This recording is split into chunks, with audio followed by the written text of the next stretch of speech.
अस्सलाम वालेकुम। हमारा जो आज का आर्टिकल है वो ये आर्टिकल 3/5 है कर्वीलिनियर मोशन का।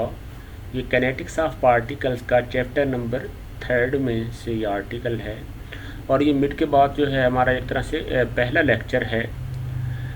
तो इससे पहले जो आर्टिकल था वो रेक्टिलिनियर जो है वो मोशन का था, जो कि हमने उसमें से बड़ा ब्रीफली जो है वो उसको मिड टर्म एग्ज़ाम से पहले कवर अप किया था और उसमें कुछ एग्ज़ाम्पल्स वगैरह की थी।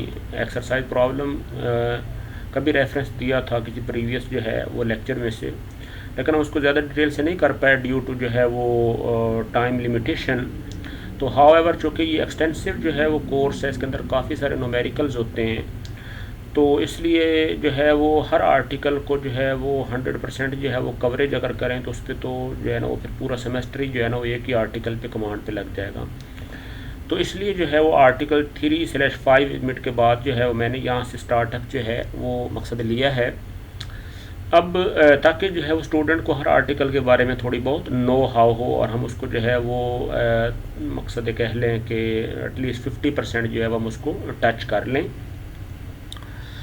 अच्छा, एक तो बात ये है कि हर आर्टिकल में आलमोस्ट जो है वो थ्योरी जो है वो मकसद सेम होती है, यानी हर कह लें कि बुक के वर्जन में अभी इस टाइम मैं 6th एडिशन ही ओपन किया हुआ है जेल मरियम का, उसके बाद ये 7th एडिशन है। तो अगर 7th एडिशन में जाके अगर इस आर्टिकल को जो है वो थोड़ा सा देखें यहाँ से ये कर्वीलिनियर मोशन, तो आप देखते हैं कि यहाँ पे थोड़ा सा ये बाकी जो है ना वो यहाँ पे ये पिक्चर वगैरह इसका जो है वो थोड़ा फ़र्क है, और बाकी आलमोस्ट जो है वो ये जो टेक्स्ट है या पैराग्राफ्स हैं ये बिल्कुल जो है वो सेम है। इसके अंदर कोई ऐसी ख़ास जो है वो नई चीज़ नहीं है, ठीक है ना। तो इवन जो है वो अगर आप 8th एडिशन भी साथ देख लें पैरेलल इसके, तो ये देखिए यहाँ पे जो है वो उसने एक और डिफरेंट जो है वो यहाँ पे पिक्चर जो है वो इस कंसेप्ट की जो है वो थोड़ा सा एप्लीकेशन के लिए वो उसकी हेल्प ले ली है। तो बाकी जो है वो इसी तरीके से कोई जो मेन जो प्रॉब्लम जो डिफरेंस आता है वो इसके एक्सरसाइज प्रॉब्लम में आता है। खैर बहरहाल कर्वीलिनियर मोशन के बारे में जो है वो हमने उसमें काइनेमेटिक्स में भी जो है वो काफ़ी ज़्यादा जो है वो मकसद उसके बारे में पढ़ा था, क्योंकि कर्वीलिनियर मोशन के अंदर बेसिकली जो है वो 3 टाइप्स ऑफ मोशंस जो है वो उसमें आ जाती हैं, जिनमें पहली जो है वो रेक्टेंगुलर कोऑर्डिनेट सिस्टम वाली आ जाती है, यानी रेक्टेंगुलर कोऑर्डिनेट्स ये जो लिखा हुआ है। उसके बाद जो सेकंड टाइप है वो नॉर्मल एंड टेंजेंशियल कोऑर्डिनेट्स आ जाते हैं, और उसके बाद जो है वो थर्ड टाइप कह लें कि पोलर कोऑर्डिनेट्स। तो ये 3 टाइप्स हैं जो कि कर्वीलिनियर मोशन में जो है वो आती हैं, और याद रख लें कि कर्वीलिनियर मोशन है किसकी, पार्टिकल जो है वो उसकी है। तो अब इसमें हमने न्यूटन सेकंड लॉ जो है वो अप्लाई करना है। तो कर्वीलिनियर मोशन एक तरह की क्या है, प्लेनर मोशन है। कर्वीलिनियर मोशन क्या है, प्लेनर मोशन है। तो प्लेन जो है वो साफ ज़ाहिर है यानी एक्स वाई प्लेन है, तो हम क्या करेंगे कि एक्स वाई में जो है वो इंडिपेंडेंट एक्सिस जो है वो आ गया, तो हमने उसी तरीके से न्यूटन सेकंड लॉ जो है वो लगाया। तो समेशन ऑफ एफ एक्स जो है वो क्या हो जाएगा, is equal to M A X आ जाएगा। यानी कह लें कि अगर फॉर एग्ज़ाम्पल अब कोई भी पार्टिकल है जो कि कर्वीलिनियर मोशन में, जैसे फॉर एग्ज़ाम्पल अब ये इस पिक्चर को ही देख लें, कोई भी पिक्चर जो है वो आप यहाँ से मतलब हेल्प ले लेते हैं, ये भी देख लें, ये भी एक कर्वीलिनियर जो है वो पाथ है। अगर आप 8th एडिशन में चलें, ये भी यहाँ पे 6th एडिशन में जो है वो उसने इस तरह का ये जो है वो मकसद है।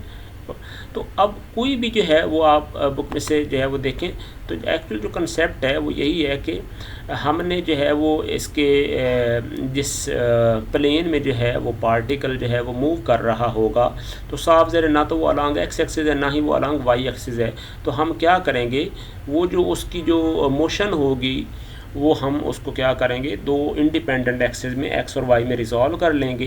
तो हम फिर एक्स डायरेक्शन में जो है वो कोई भी मतलब उस पर जो फोर्स है, ज़रूरी नहीं कि वो एक्सिस के अलॉन्ग एक्ट कर रही हो, वो किसी भी एंगल पे एक्ट कर सकती है एक्स वाई प्लेन के अंदर। तो हम उस फोर्स को भी जो है वो क्या काम करेंगे, रिजॉल्व कर देंगे। अब इसमें एक फ़ोर्स भी हो सकती है, मल्टीपल फोर्सेज हो सकती हैं, ठीक है। जैसे फॉर एग्ज़ाम्पल अब ये पार्टिकल मूव कर रहा है तो इसका अपना जो है मतलब वेट भी होगा, इसी तरीके से इसका नॉर्मल रिएक्शन भी होगा, ठीक है ना। तो इस तरह जो है वो मल्टीपल फोर्सेज जो है वो एक पार्टिकल के ऊपर है। फॉर एग्जांपल अब एयर ड्रैग भी हो सकती है, फ्रिक्शन भी हो सकती है, तो मल्टीपल फोर्सेज होती हैं। तो हम क्या काम करेंगे, उनमें से हर फोर्स को जो है वो अलॉन्ग एक्स एक्सिस जो है वो मतलब उसके कंपोनेंट्स बना लेंगे और अलॉन्ग वाई एक्सिस कंपोनेंट बना लेंगे, और उन तमाम जो है वो मतलब एक्सिस के अलॉन्ग जितने भी कंपोनेंट्स होंगे उनका सम करेंगे, तो वो क्या हो जाएगी, तमाम फोर्सेज का सम हो जाएगा एक्सिस के अलॉन्ग, और इसी तरीके से तमाम फोर्सेज का सम हो जाएगा अलॉन्ग वाई एक्सिस। तो इनके नतीजे में जो है वो साफ ज़ाहिर है ये यानी कि हमारे पास इनर्शिया आ गया, यानी M A X inertial force आ गई। एक्स डायरेक्शन में एम ए एक्स क्या है, क्योंकि इन तमाम कंपोनेंट्स के अंडर जो है बॉडी की जो मोशन होगी वो मकसद है उसके अंदर जो है वो एक्सेलरेशन जो है वो एक्स डायरेक्शन में प्रोड्यूस होगा, तो ये उसकी रिजल्टेंट जो है वो इनर्शिया होगा इन द एक्स डायरेक्शन, और M A Y is the resultant inertia या कह लें कि इनर्शियल फोर्स कह लें होगा अलॉन्ग वाई डायरेक्शन में। तो सिंपल से जो है वो ये बात है, यानी इसमें ख़ास बात ये रखनी है कि जो एक्सेलरेशन है उन तमाम फोर्सेस के अंडर जो है वो एक यूनिक प्रोड्यूस होता है। यानी आप जो इसमें ख़ास बात याद रखने वाली है या कंफ्यूज आपको कर सकती है कि यहाँ पे तो समेशन ऑफ एफ एक्स लगाया है, लेकिन यहाँ पे समेशन ऑफ ए एक्स नहीं लगाया।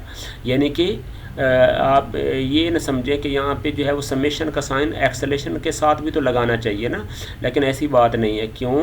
क्योंकि ये जो है वो इनर्शियल या रिजल्टेंट जो है वो फोर्स है, तो उन तमाम फोर्सेस के अंडर जो कि एक्स डायरेक्शन में मतलब लग रही हैं, उनका जो है वो जब स्केलर सम करेंगे, स्केलर जो है वो सम करेंगे यानी एडिशन या सब्ट्रैक्शन करेंगे, तो उन सब के अंडर एक रिजल्टेंट फोर्स बनेगी जो कि एक्स डायरेक्शन में होगी।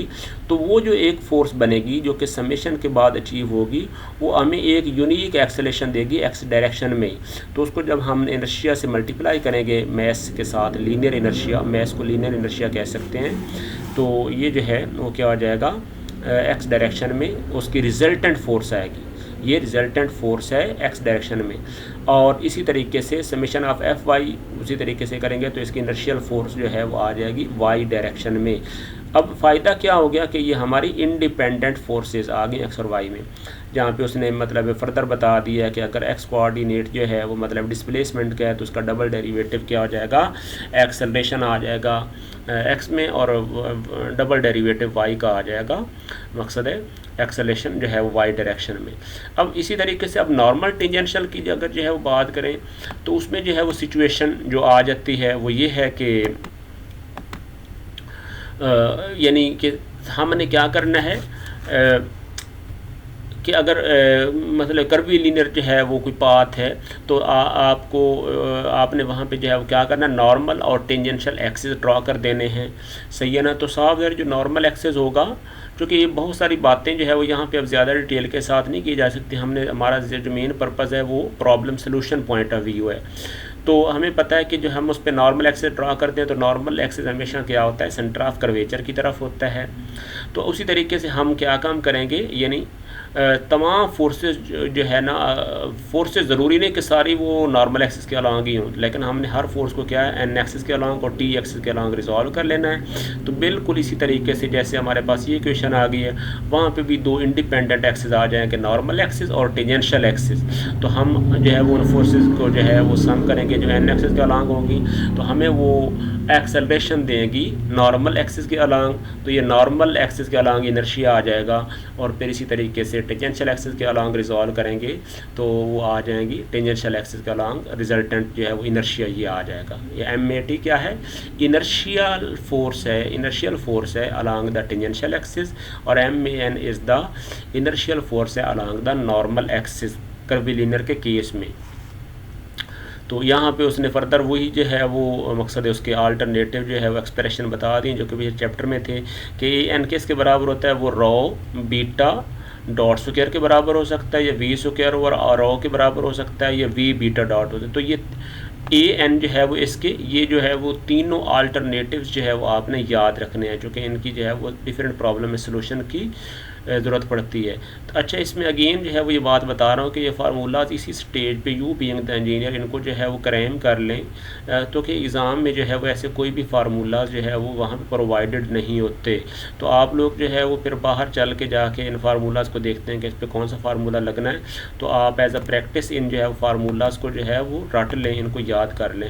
इसी तरीके से अब AT जो है वो क्या है, वो टेंजेंशियल एक्सिस साफ ज़र ये वेलोसिटी की जो है वो चेंज है टाइम के लिहाज से, तो ये चीज़ है। फिर इसी तरीके से जो V होता है वो क्या है, रॉ बीटा डॉट के बराबर होता है। यानी असल में क्या है, अगर सर्कुलर मोशन हो तो R ओमेगा हो जाएगा।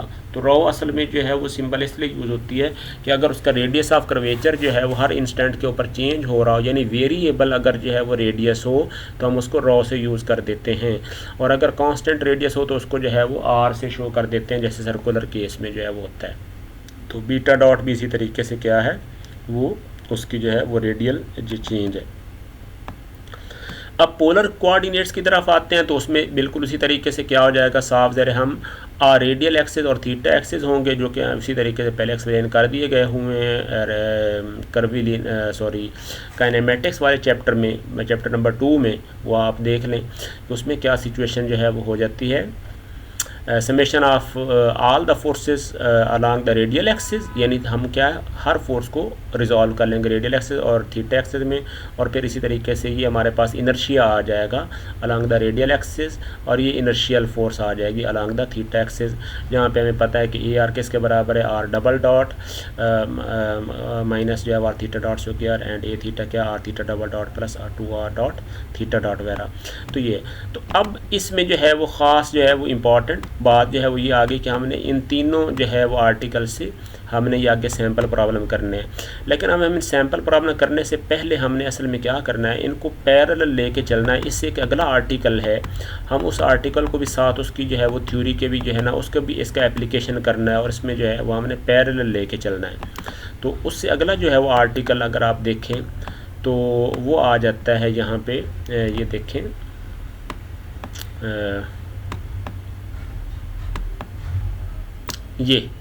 ये सेक्शन B है, यानी वो पहले पिछला सेक्शन A था जो कि न्यूटन सेकंड लॉ का एप्लीकेशन था।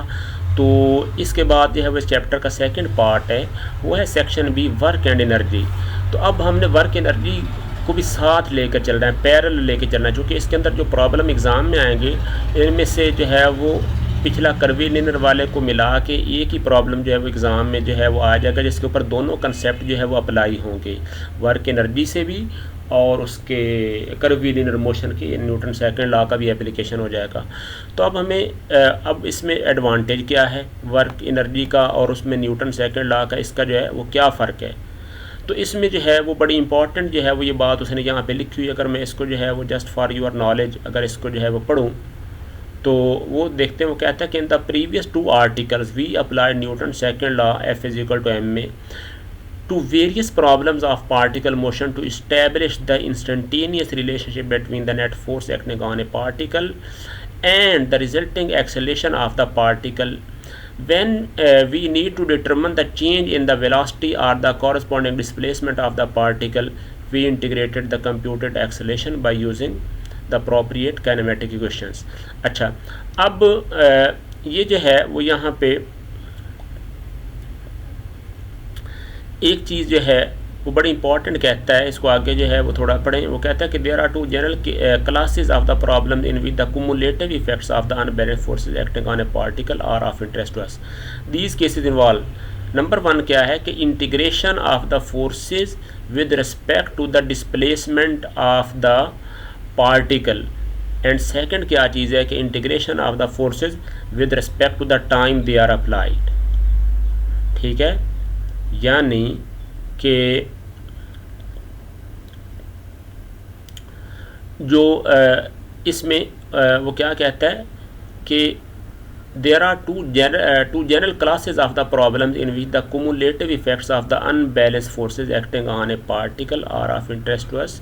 These cases, और वो तो केसेस कौन सी हैं कि जिसमें जो है वो क्या है कि हम जो उस पर फोर्सेस हैं हम उनको क्या करते हैं, इंटीग्रेट करते हैं with respect to the displacement of the particle.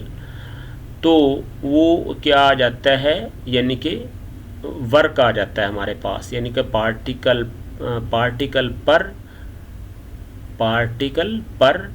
या पार्टिकल ने जो काम किया होता है, ठीक है ना, वो आ जाता है। और सेकंड क्या चीज़ आ जाती है कि integration of the forces with respect to the time they are applied. तो अब ये हम आगे चल के मज़ीद इन जो है दो क्लासेस को देखेंगे कि ये जो सेकंड क्लास है ये है कि जब फोर्स जो है वो उसको टाइम के लिहाज से इंटीग्रेट किया जाता है तो उस वक़्त इम्पल्स और मोमेंटम के प्रॉब्लम्स आ जाते हैं, इम्पल्स और मोमेंटम के। और जब integration of the forces with respect to the displacement किया जाता है तो हमारे पास प्रॉब्लम्स या रिलेशंस जो है वो आ जाते हैं वर्क एंड एनर्जी के।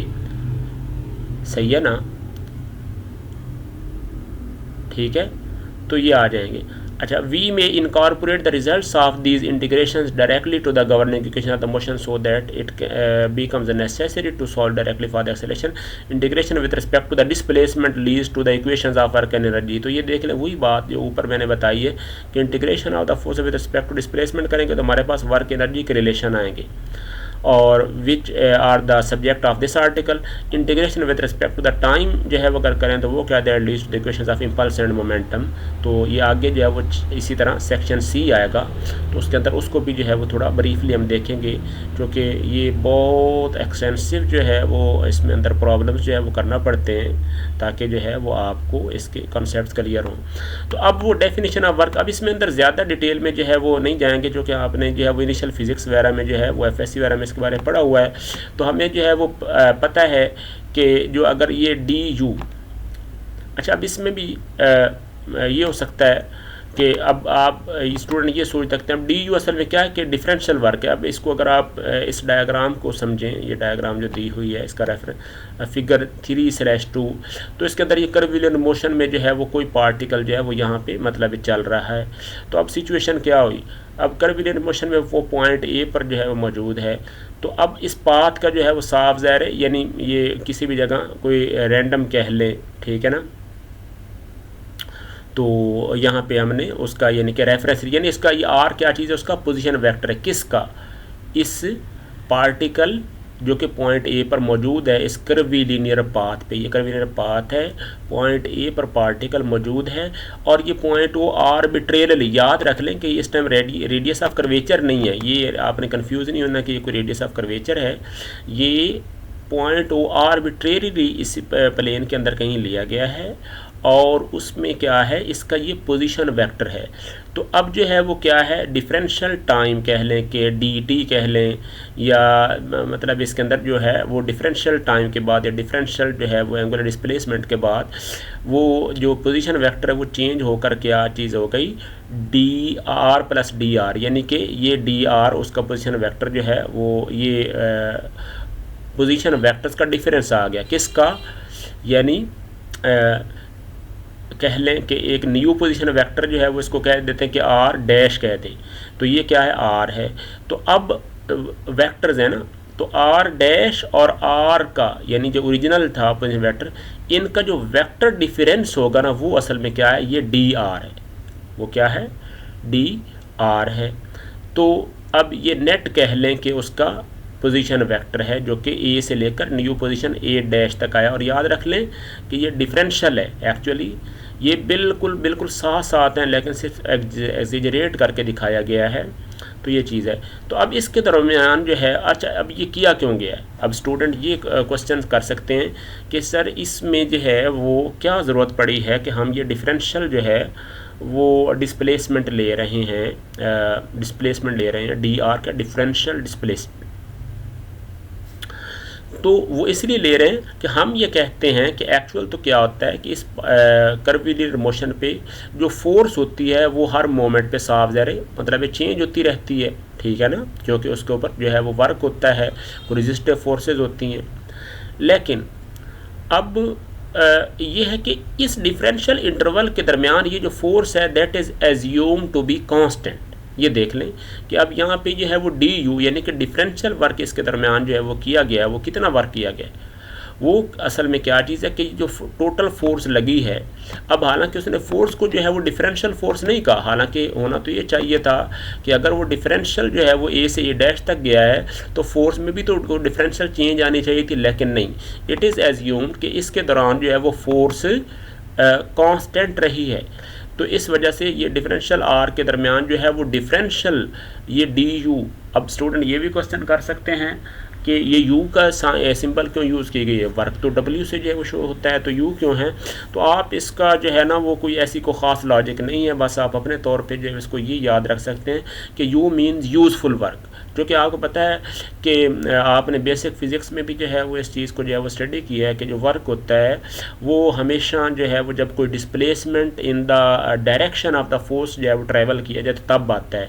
अगर फोर्स और उनको जो है वो डिस्प्लेसमेंट के दरमियान एंगल जो है वो परपेंडिकुलर आ जाए, 90 डिग्री आ जाए, तो वर्क ज़ीरो हो जाता है। तो इसलिए जो है वो आपने एक जो है वो बेसिक एग्जांपल भी पढ़ी है कि अगर फॉर एग्जांपल आप कोई लोड उठाकर 1 घंटा खड़े रहते हैं, आप थक भी जाते हैं, आपको बहुत ज़्यादा जो है वो बोर्डम हो जाती है, आपको मकसद है आप बीमार हो सकते हैं, तो लेकिन फिर भी जो है वो आप कोई वर्क नहीं कर रहे, सही है ना। तो आप ये जो फ़िज़िक्स की या इंजीनियरिंग के टर्म में जो है वो वर्क है, वो वर्क तभी जो है वो पॉसिबल है जब आप जो है वो एफ डॉट आर का ये जो है वो डॉट प्रोडक्ट जो है वो पॉसिबल हो, ठीक है ना। और अब इसमें इम्पॉर्टेंट बात ये भी आ जाती है इसी स्टेज के ऊपर कि जो वर्क है वो आम तौर पे जो है वो पॉजिटिव भी हो जाता है और नेगेटिव भी हो जाता है। हालांकि आम तौर पे जो है वो क्या होते हैं, वेक्टर्स जो है वो पॉजिटिव नेगेटिव होते हैं, लेकिन यहाँ पे जो वर्क होता है वो भी पॉजिटिव नेगेटिव हो जाता है, क्योंकि अगर जो है वो मतलब है डिस्प्लेसमेंट और जो है वो फोर्स क्या हों एक दूसरे की फेवर में हों, एक ही डायरेक्शन में हों, तो पॉजिटिव वर्क होता है, और अगर अपोजिट हों तो फिर क्या हो जाता है, वो नेगेटिव वर्क होता है। तो खैर ये चीज़ें हमने जो है इनसे फैमिलियर हैं। अब इसमें क्या याद रख लें कि डी यू, अच्छा इसमें ख़ास बात इस जो है वो रिलेशन को थोड़ा पढ़ने में भी जो है वो थोड़ा तवज्जो के साथ देख लें कि डी यू को उसने जो है वो इटैलिक में लिखा है, सही है ना, डी यू को इटैलिक में लिखा और नॉन बोल्ड है। तो इसका मतलब क्या है कि ये स्केलर है, यानी कि डिफरेंशियल यूज़फुल वर्क है, लेकिन क्या है, work is a scalar quantity, जबकि एफ क्या है ये इस टाइम बोल्ड में लिखा हुआ है, तो इसका मतलब है ये वेक्टर है, और डी आर भी वेक्टर है, ये डिफरेंशियल डिस्प्लेसमेंट है, डिफरेंशियल डिस्प्लेसमेंट, तो ये भी वेक्टर है, तो इन दोनों का ये डॉट प्रोडक्ट है। अब स्टूडेंट इस स्टेज पर राइट करते हुए इस बात का भी ख़ास तौर पे ख्याल रखें कि ये जो डॉट के बारे में ना लिखने में आपने हमेशा ये जो है वो मतलब है दो जो टर्म्स हैं उनके सेंटर में लगानी है डॉट, तो तब ये डॉट प्रोडक्ट बनेगा। यानी आपने कभी डेसिमल और डॉट में थोड़ा सा फ़र्क रखें कि जो डेसिमल है वो बिल्कुल जो है वो क्या होता है, वो इधर ये बॉटम पर होता है, ठीक है ना, ये डेसिमल होता है, जैसे 2.5 आप लिखते हैं, लेकिन जो डॉट होती है वो हमेशा क्या होती है, सेंटर में होती है, यानी ये डॉट प्रोडक्ट है। जिस तरीके से क्रॉस प्रोडक्ट होता है उसी तरीके से डॉट प्रोडक्ट है। तो इन दो वेक्टर्स का जो डॉट प्रोडक्ट है वो हमें स्केलर वर्क देगा, यूज़फुल वर्क वो। तो अब यही चीज़ उसने ये की है, the magnitude of this dot product is D U F D S cause alpha. अब ये कैसे जो है वो आई है कि हमें जो है वो पता है कि अगर ये जो है वो डी आर ये वर्क था साफ द डिस्प्लेसमेंट इस डायरेक्शन में था, तो हमने ये देखना है कि इसका डिस्प्लेसमेंट का कौन सा कंपोनेंट ये फोर्स की डायरेक्शन में है। तो अगर ये डिस्प्लेसमेंट डी आर का एंगल जो है वो फोर्स की डायरेक्शन के साथ अल्फ़ा बन रहा था, तो हम क्या कर देंगे, साफ ज़ाहिर है अगर ये जो है वो डी आर की मैग्नीट्यूड कह लें, डी आर की मैग्नीट्यूड कह दें कि डी एस है, डी आर की मैग्नीट्यूड क्या है वो ये देख लें। यहाँ पे ये उसने थोड़ा सा वजाहत के साथ भी किया है कि डी आर जो वेक्टर है उसकी जो मैग्नीट्यूड है वो क्या है, डी एस है, डिफरेंशियल जो है वो डिस्टेंस।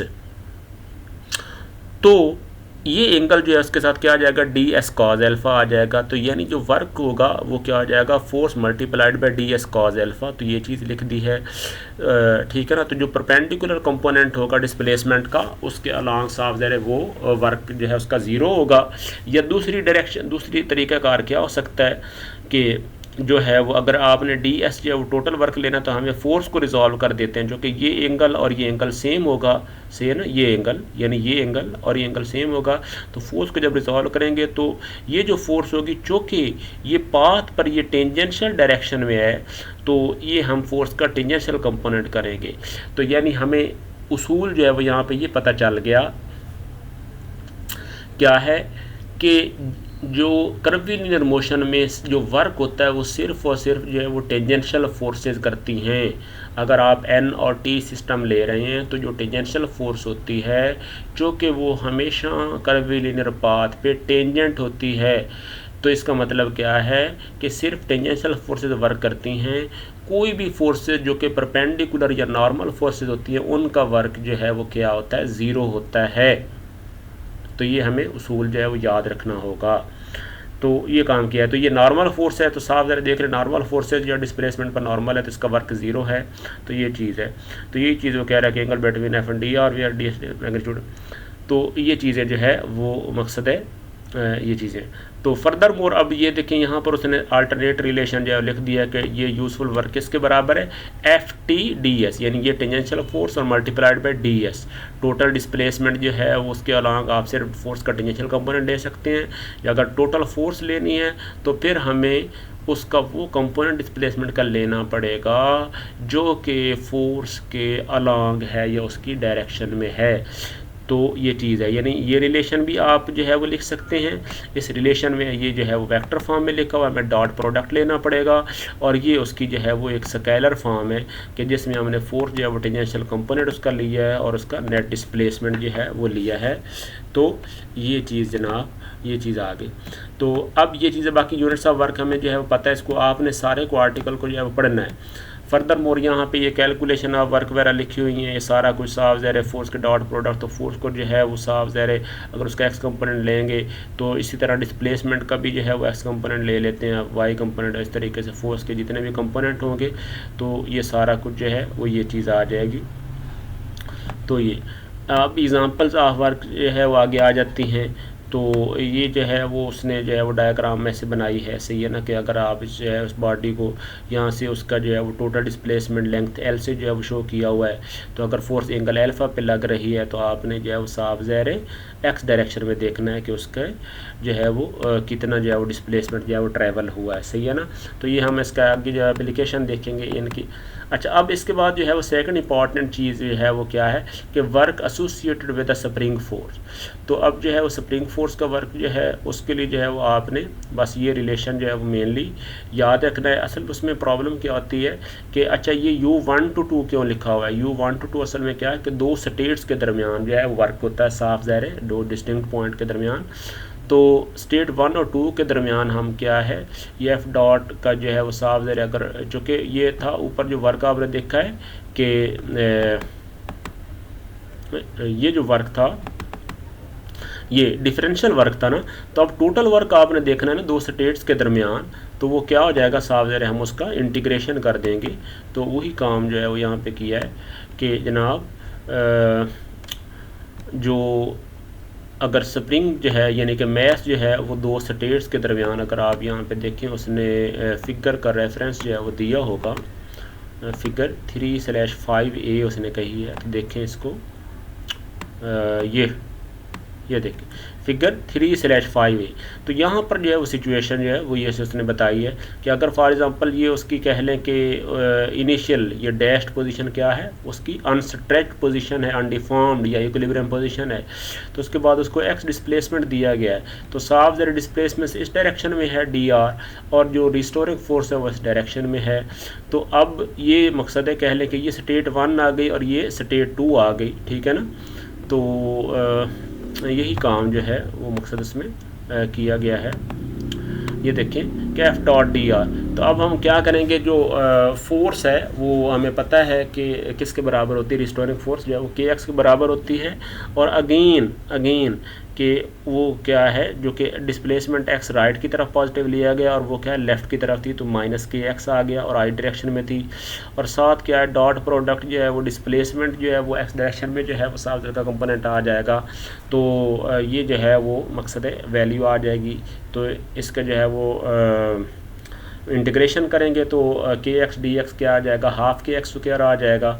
और उसके अंदर जब लिमिट पुट करेंगे तो आप ये देखेंगे कि क्या चीज़ आ जाएगी। असल में ये नेगेटिव साइन बाहर है ना, तो असल में होना कि upper limit minus lower limit होता है ना, यानी होना चाहिए था कि K into X two square minus X one square, लेकिन ये बाहर वाला नेगेटिव अंदर मल्टीप्लाई होकर क्या हो गया, उसने ऑर्डर चेंज कर दी x one square minus x two square. तो आपने यानी स्प्रिंग के फोर्स के लिए आपने ये वाला फार्मूला ज़ुबान कलामी याद रखना है, रट्टा होना चाहिए आपको, सही है ना। बाकी इसका एप्लीकेशन आगे प्रॉब्लम पे आ जाएगा तो हम उसको ज़्यादा डिटेल के साथ देख लेंगे, जहाँ पे x1 उसका इनिशियल डिस्प्लेसमेंट होता है और x2 उसका फाइनल डिस्प्लेसमेंट होता है स्प्रिंग का। तो ये चीज़ आ गई।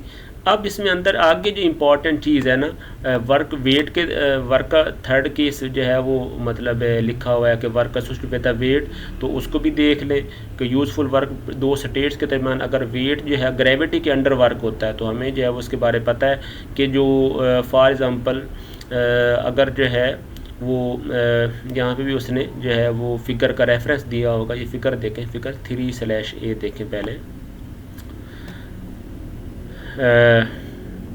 3/A ये देखें। तो अब यहाँ पे ये कर्वीलिनियर ये पाथ है, तो यहाँ पे ये जो स्टेट 1 है और ये स्टेट 2 है, ये स्टेट 1 है और ये स्टेट 2 है।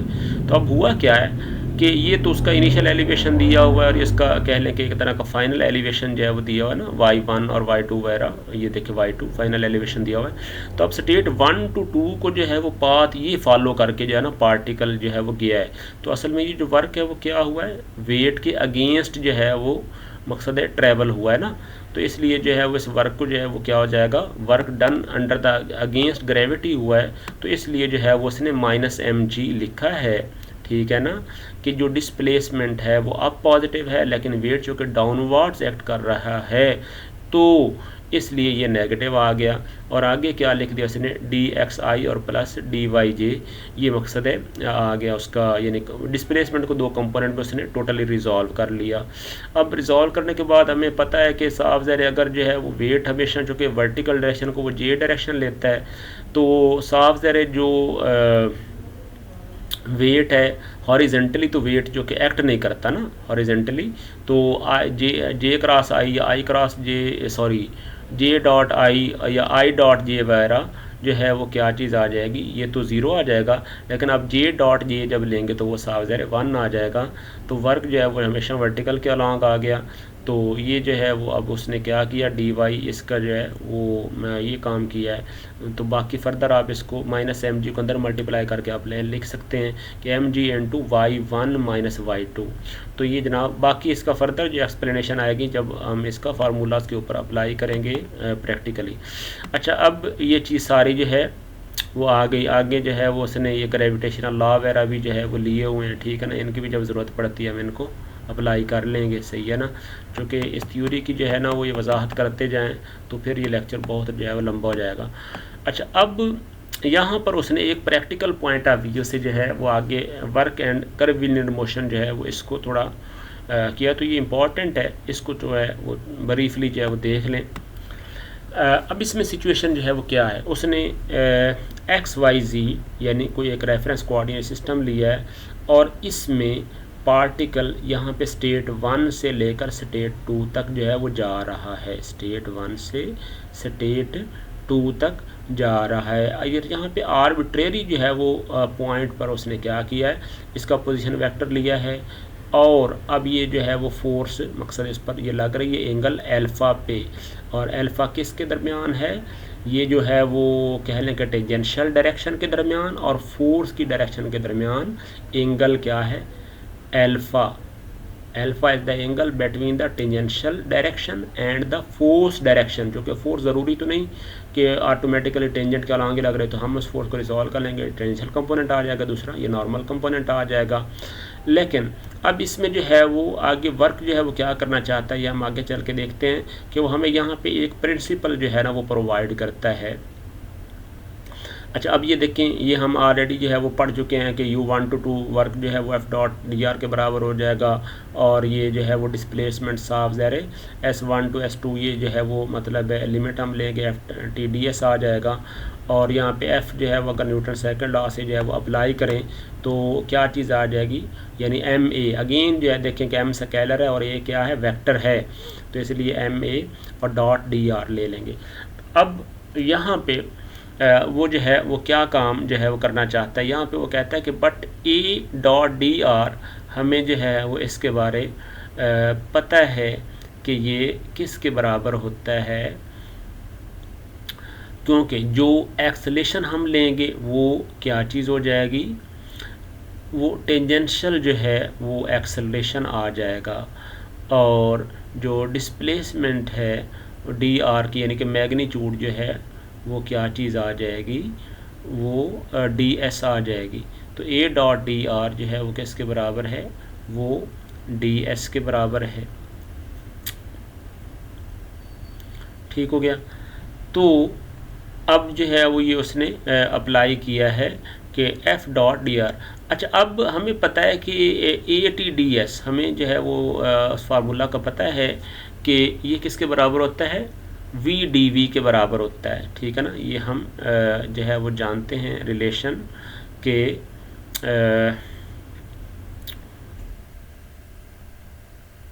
ये असल में ए डी एस होता है ना, लेकिन जो है वो जो कर्वीलिनियर मोशन में हमेशा जो टेंजेंशियल कंपोनेंट होता है या एक्सेलरेशन का, यानी ए टी जो है वो यानी एम ए टी, यानी असल में क्या, ये टेंजेंशियल फोर्स जो है ना वो एक्चुअली जो वर्क करती है।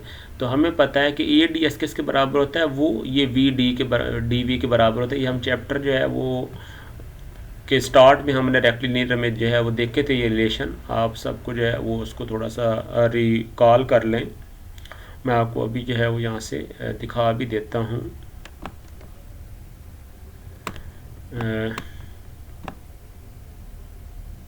सॉरी, ये देखिए चैप्टर नंबर, ये देखिए ये इक्वेशन नंबर 2/3 में था कि V D V is equal to A D S. तो यहाँ पे अब कर्वीलिनियर मोशन में यहाँ पे एक ही जगह पे हमने क्या है ए टी जो है वो रिप्लेस कर देना है, तो वही था। तो यहाँ पे जो है वो पेज नंबर जो है वो यहाँ पे बन रहा था 177।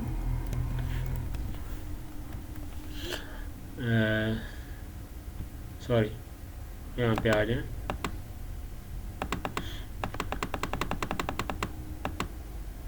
जी, तो हम यहाँ पे थे,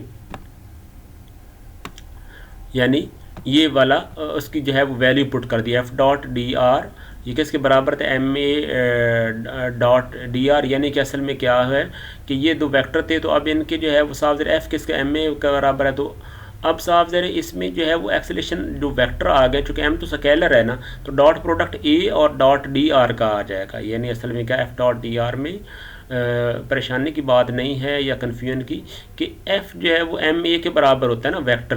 तो अब साफ ज़ाहिर जब डॉट इनके दरमियान है तो वो एक्सेलेरेशन और किसका आ जाएगा, डिफरेंशियल डिस्प्लेसमेंट का डॉट प्रोडक्ट आ जाएगा। तो अब वो किसके बराबर है, वो ए टी डी एस के बराबर है। उसकी मैग्नीट्यूड कह लें ए डॉट डी आर जो प्रोडक्ट है, डॉट प्रोडक्ट, ये असल में है किसके बराबर, इसकी जो मैग्नीट्यूड किसके बराबर जाएगी, यानी कि टेंजेंशियल एक्सेलरेशन और मल्टीप्लाइड बाई क्या हो जाएगा, डी आर की मैग्नीट्यूड डी एस आ जाएगी। दोनों जो है वो वेक्टर्स की मैग्नीट्यूड का सिंपली हमने मल्टीप्लाई कर दिया है। तो अब हमें उस फार्मूला से पता है कि ये वी डी वी के बराबर आ गया। तो अब हमने जो है वो वेलोसिटी के लिहाज से, यानी वी एम जो कि स्केलर है, तो वी डी वी वेलोसिटी के लिहाज से इंटीग्रेट किया। तो अब इसकी लिमिट्स पुट की तो half M V square minus जो है वो वी वन ये आ गया। अब इम्पॉर्टेंट बात यहाँ पे जो है वो क्या चीज़ आ गई, इससे आगे यहाँ पे वो एक नया प्रिंसिपल बनाता है, यानी इक्वेशन 3/13 से वो क्या एक नया प्रिंसिपल बनाता है जिसका नाम उसने लिखा है principle of work and energy. तो अब वो क्या है, वो कहता है the kinetic energy of the particle is defined as, वो हमें ऑलरेडी पता है कि टी क्या होती है, वो हाफ एम वी स्क्वायर के बराबर होती है। ठीक है ना। तो अब ये जो यूज़फुल वर्क होगा वो किसके बराबर होगा, ठीक है ना। तो दो स्टेट्स के दरमियान हम जो है वो ये देखते हैं, वो कहता है and is the total work which must be done on the particle to bring it from a state of rest to a velocity v। Kinetic energy T is a scalar quantity with the units जो है वो ये दी हुई हैं, ये आपने याद रखनी है, न्यूटन मीटर और जॉल्स वगैरह। And customary kinetic energy is always positive regardless of the direction of the velocity. तो एक आपने कोई पॉइंट ऑफ व्यू से ये चीज़ भी याद रखनी कि काइनेटिक एनर्जी क्या होती है, हमेशा पॉजिटिव होती है कि वेलोसिटी जो है वो जिस मर्जी डायरेक्शन में, क्योंकि वेलोसिटी का स्क्वायर होता है, तो वेलोसिटी पॉजिटिव नेगेटिव हो, ये स्क्वायर करके वो क्या हो जाती है, पॉजिटिव हो जाती है। और m हमेशा जो कि इनर्शिया ये हमेशा पॉजिटिव रहना है, और हाफ भी पॉजिटिव है, तो ये काइनेटिक एनर्जी ओवरऑल इसलिए हमेशा पॉजिटिव होगी। अच्छा, अब वो कहता है इक्वेशन 3/13 में बी रीस्टेटेड। अब इसकी रीस्टेटमेंट क्या है, अगर आप इसको देखें ना, तो फार्मूला हमारे पास काइनेटिक एनर्जी का कि हाफ mv², तो हम इसको लिख सकते हैं कि ये हाफ mv² और माइनस क्या आ जाएगा, हाफ mv1²। तो इसका मतलब है कि ये जो हाफ mv2² है ये आ जाएगा T2, ये T2 लिख दिया है, और माइनस हाफ mv1² अंदर मल्टीप्लाई करके ये आ गया T1। तो हमें यहाँ से ये पता चल गया कि यूज़फुल वर्क जो है वो दो स्टेट्स के दरमियान 1 to 2 से अगर एक पार्टिकल जाता है एक पोजीशन से दूसरी पोजीशन में क्लियर एंड प्रिसाइजली, तो अब उनके दरमियान जो नेट यूज़फुल वर्क होता है वो कितना होता है, उनका डिफरेंस ऑफ काइनेटिक एनर्जी होता है। यानी हमारे पास जो प्रिंसिपल बन गया कि जो है वो यूज़फुल वर्क जो है वो बिटवीन टू पोजीशन, जो यूज़फुल वर्क है वो किसके बराबर होगा, वो difference of the kinetic energies होगा उस पार्टिकल की, कि उसकी पार्टिकल की जो है काइनेटिक एनर्जी जो है वो इनिशियल काइनेटिक एनर्जी थी स्टेट 1 पे, उसको हम सब्ट्रैक्ट करेंगे, जो काइनेटिक एनर्जी होगी स्टेट 2 पे, तो ये उसका नेटवर्क होगा। तो अब ये डिपेंड करता है कि T1 पे हो सकता है उसकी काइनेटिक एनर्जी ज़्यादा है, और T2 पर काइनेटिक एनर्जी या उसकी वेलोसिटी जो है वो चूँकि कम हो गई है, जो कि मैथ तो सेम है, तो इसका मतलब क्या हो जाएगा, हमारे पास वर्क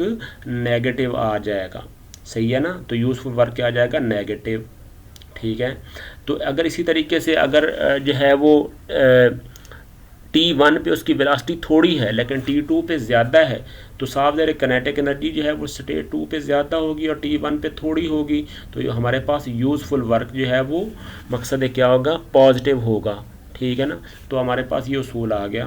तो वो कहता है which is the work energy equation for a particle. The equation states that the total work done by all the forces acting on a particle as it moves from point 1 to point 2 equals the corresponding change in the kinetic energy of the particle, ठीक है ना। तो हमारे पास जो है वो उसूल जो है वो यही बन गया कि ये डेल्टा टी क्या है, काइनेटिक एनर्जी की चेंज है या काइनेटिक एनर्जी का डिफरेंस है, तो ये इसके बराबर आ जाएगा, ठीक है। ये चीज़ आ गई। तो वो कहता है ये देखें कि ऑल दो T is always positive the change delta T may be positive और नेगेटिव और ज़ीरो। तो ये हमने जो है वो ऑलरेडी मैंने आपको वजाहत कर दी है कि अगर जो है वो वेलोसिटी जो है वो मुख्तलिफ सेम रहती है पोजीशन 1 और 2 के दरमियान, तो साफ ज़ाहिर एम भी सेम है, तो क्या चीज़ आ जाएगी, काइनेटिक एनर्जी जो है का डिफरेंस डेल्टा टी ज़ीरो आ जाएगा, और बाकी पॉजिटिव नेगेटिव का मैंने ऑलरेडी जो है वो बता दिया है।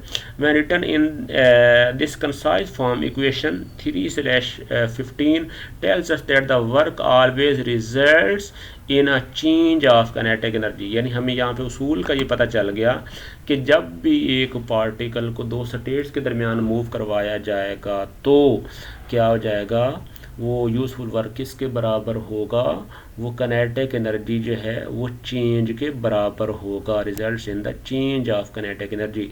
अच्छा, alternatively the work energy relation may be expressed as the initial kinetic energy T1 plus the work done U1 to 2 equal the final kinetic energy. तो साफ सी बात है, यानी कि ये डायरेक्ट हमारे पास रिलेशन आ गया जो कि ऊपर इक्वेशन 3/13 थी, लेकिन हम इसको थोड़ा सा और बेहतर करके इस तरीके से लिख सकते हैं कि हम U1 to 2 U1 to 2, और ये जो -T1 है ये स्टेज इधर आके पॉजिटिव हो जाएगा। यानी हम ये कह सकते हैं कि जो पार्टिकल की इनिशियल काइनेटिक एनर्जी प्लस आ जाएगा useful work 1 to 2 will be equal to T2। यानी हमारे पास क्या चीज़ आ जाएगी, ये रिलेशन हम इस फॉर्म में लिख लेंगे कि T1 + U1 to 2 is equal to T2। यानी जो स्टेट 2 पर कनेटिक एनर्जी किसके बराबर होगी, वो हम क्या करेंगे, स्टेट 1 पे कनेटिक एनर्जी उसकी जो है वो कैलकुलेट कर लेंगे। और कनेटिक एनर्जी स्टेट 1 पे तब होगी जब उसके पास कोई वेलोसिटी होगी। अगर स्टेट 1 पे उसकी वेलोसिटी 0 है तो कनेटिक एनर्जी T1 0 होगी। तो उसके बाद जो है वो हम देखेंगे कि जो है वो यूज़फुल वर्क स्टेट 1 और 2 के दरमियान कितना हुआ है, वो पॉजिटिव भी हो सकता है या नेगेटिव भी हो सकता है। तो साफ ज़रा अगर ये वर्क पॉजिटिव होगा तो कनेटिक एनर्जी के अंदर ऐड होकर इसका मतलब है कनेटिक एनर्जी T2 क्या हो जाएगी, साफ ज़रा ज़्यादा है, तो इसका मतलब है स्टेट 2 पर उसकी वेलोसिटी इंक्रीज़ हुई है। और अगर ये वर्क हो जाएगा नेगेटिव तो फिर जो है वो क्या हो जाएगा, कनेटिक एनर्जी स्टेट 2 पे थोड़ी होगी, सही है ना। इसका मतलब है उसकी वेलोसिटी जो है वो कम हुई है। तो ये चीज़ आ गई। अब वो कहता है कि advantages of the work energy method. अब इसके एडवांटेज या फ़ायदा क्या है, इसको हम देखते हैं, इसको हम पढ़ते हैं, सही है ना, जस्ट फॉर योर नॉलेज। वो कहते हैं कि we now can see from equation 3/15 that a major advantage of the method of the work and energy is that it avoid the necessity of computing the acceleration. तो एक तो हमें जो है वो इसमें ये फ़ायदा हो गया कि हमें एक्सेलरेशन कैलकुलेशन करने की कतन ज़रूरत नहीं है, वर्क एनर्जी को लगाएं। And leads directly to the velocity changes as a function of the forces which do work, ठीक है ना। फर्दर क्या है, the work energy equation involves only those forces which do work. अब इसका ये फ़ायदा भी हो गया कि ओवरऑल जो फोर्सेज होती हैं वो बहुत सारी फोर्सेज ऐसी होती हैं जो कि मकसद है जिस जानिब डिस्प्लेसमेंट हो रहा है उस डायरेक्शन में है ही नहीं, तो उन फोर्सेज को तो हम वैसे ही ओमिट कर देते हैं। जैसे परपेंडिकुलर फोर्सेज आ गई हैं अगर डिस्प्लेसमेंट पे, तो this give rise to the change in the magnitude of the velocity, ठीक है ना। तो सिर्फ वही फोर्सेज जो है वो डिस्प्लेसमेंट की जो मतलब उसमें होंगी तो वही वेलोसिटी जो है वो मतलब देंगी और वही जो है वर्क करेंगी। We consider now a system of two particle joint by two. अच्छा, अब ये चीज़ जो है वो यहाँ पे मकसद हमारी पूरी होगी। बाकी ये जो है वो आप अपने जस्ट फॉर योर नॉलेज इसको पढ़ लेते हैं बाकी इसमें। आज उसके बाद पावर आ गई है, तो पावर जो है वो हमें पता है कि टाइम रेट ऑफ चेंज जो है वो मकसद है the capacity machine is by power which is defined as the time rate of change, time rate of doing work. इसको हम पावर बोलते हैं। पावर का फार्मूला हमें पता है कि वो किसके बराबर होता है। एफएससी में हमने यही चीज़ों पे जो है वो मेहनत की है कि P is equal to F.V, यानी पावर क्या होती है वो और ये अगेन याद रख ले कि power as scalar quantity italic में लिखा हुआ और नॉन बोल्ड है। और F.V यानी फोर्स और वेलोसिटी का दो वेक्टर्स का डॉट प्रोडक्ट है। बाकी ये कन्वर्जेंस भी आप लोग याद रखें, ये आगे जब हम प्रॉब्लम्स करते तो उसमें ये आ जाएगा 1 जूल पर सेकंड के बराबर है। और 1 हॉर्स पावर हमें याद होना चाहिए कि वो 550 पाउंड पर सेकंड के बराबर होती है या 33,000 फुट पाउंड पर मिनट के बराबर होती है। और 1 हॉर्स पावर जो है वो हमें पता है क्योंकि हॉर्स पावर एक कमर्शियल यूनिट है पावर की, तो ये 746 वाट के बराबर होती है या 0.746 किलो वाट के बराबर होती है। तो ये हम आगे प्रॉब्लम में देख लेंगे। एफिशिएंसी है तो ये mechanical efficiency P output by P input वगैरह होती है। तो और भी एफिशिएंसी इलेक्ट्रिकल एफिशिएंसीज, तो ये टोटल एफिशिएंसीज जो है वो निकालते हैं तो वो क्या हो जाती हैं, उन सब का प्रोडक्ट जो है मल्टीप्लाई करके निकाल सकते हैं। तो आगे सैम्पल प्रॉब्लम 3/11 वगैरह जो है ये भी करेंगे। लेकिन अब हम बैक चलते हैं उस आर्टिकल पे जिसको हम कर्वीलिनियर मोशन वाले को, ताकि हम उन प्रॉब्लम्स के ऊपर जो है वो इसका थोड़ा अप्लाई भी कर सकें। क्योंकि हमने इस दोनों आर्टिकल्स इनमें से हर प्रॉब्लम के ऊपर हमें देखना है कि वो लग सकते हैं, नहीं लग सकते, कैसे लग सकते हैं, और हमने दोनों मेथड लगा के रिजल्ट्स वेरीफाई करने हैं। तो सबसे पहले हम चलते हैं जनाब सैम्पल प्रॉब्लम 3/6 पे, इसके ऊपर हम अप्लाई करते हैं और इस पर हम देखते हैं कि क्या इस पर वर्क एनर्जी लग सकता है, नहीं लग सकता। तो इसको हम वजाहत के साथ जो है वो मैं आपको थोड़ा सा बताता हूँ। जी। तो अब हम इसमें सबसे पहले आ जाता है सैम्पल प्रॉब्लम, यानी कि एग्ज़ाम्पल 3/6। ये हर जो है वो मकसद है बुक में, जो कि एग्ज़ाम्पल वगैरह सेम है। तो अब हम इसको जो है वो इसकी स्टेटमेंट पढ़ते हैं और दिस इज़ वेरी इंपॉर्टेंट, इसको देखते हैं कि क्या सिचुएशन।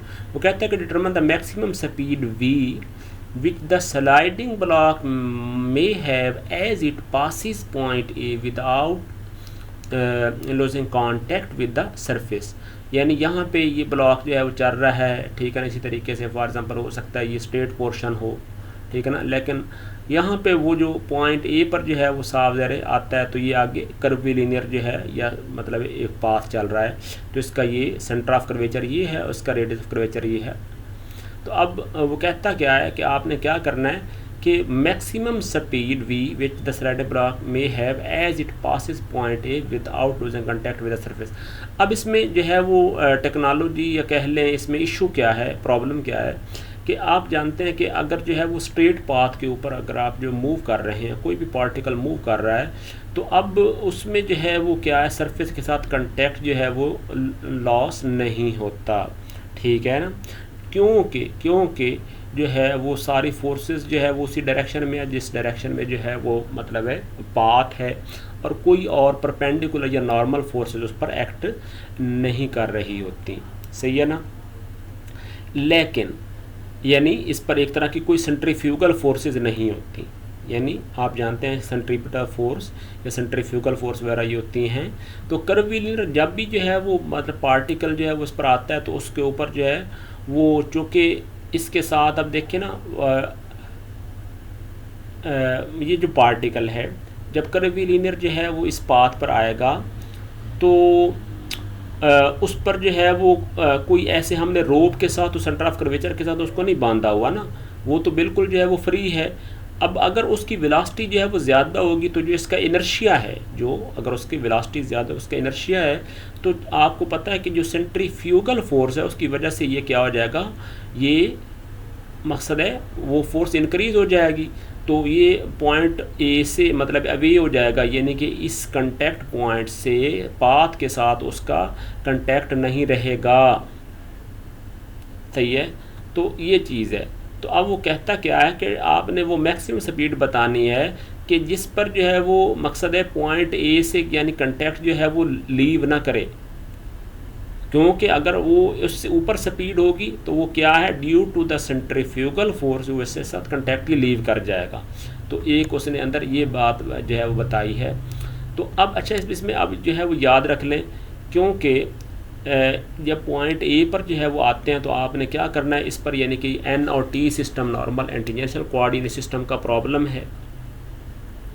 तो आपने क्या काम करना है, यहाँ पे आपने पॉइंट ए पर एन और टी एक्सेस ड्रा करने हैं। तो आप ये देखें इसी उसने ड्रा कर दिए हैं कि ये चूँकि ये जो पॉइंट ए है बिल्कुल जो है वो पीक पर है, सही है ना, बिल्कुल वर्टिकली अप है, यानी किसी एंगल पे नहीं है, तो इसलिए जो है वो टी हॉरिजेंटल है और एन क्या है, सेंटर ऑफ कर्वेचर की तरफ है, ये नीचे की तरफ है, और टी क्या है, जिस तरफ वेलोसिटी होती है इस तरफ, ये पॉजिटिव ये टी है।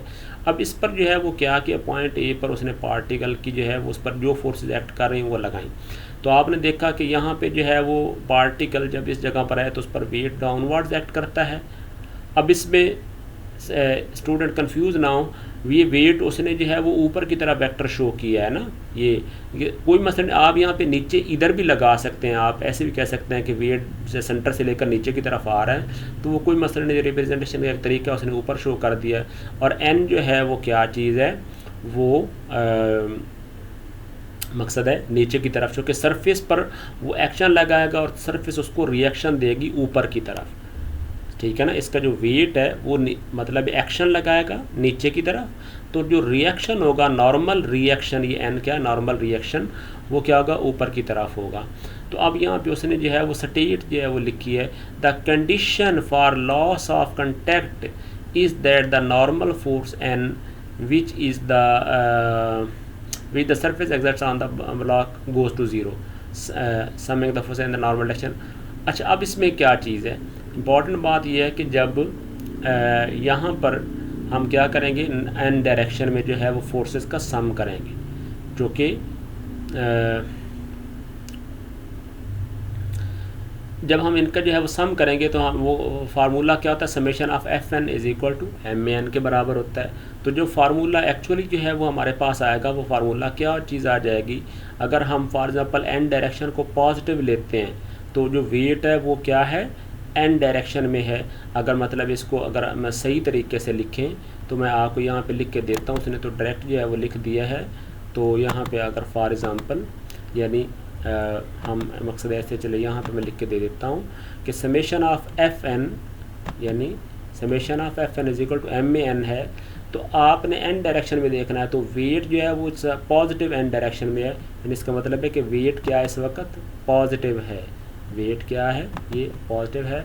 तो आप लिख सकते हैं कि यहाँ पे ये एम जी, और जो नॉर्मल रिएक्शन है वो चूँकि एन एक्सिस के मतलब है नेगेटिव डायरेक्शन में, एन नीचे की तरफ पॉजिटिव है यानी नॉर्मल एक्सिस डाउनवर्ड पॉजिटिव है, तो नॉर्मल रिएक्शन चूँकि अपवर्ड है तो इसकी वजह से वो क्या हो जाएगा, नेगेटिव हो जाएगा।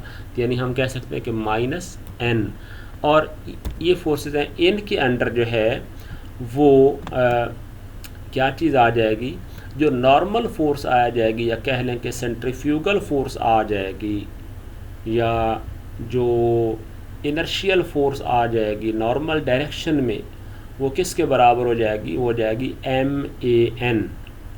सही है। और ए एन हमें पता है कि वो किसके बराबर होता है, वी स्क्वायर बाई रो के बराबर होता है।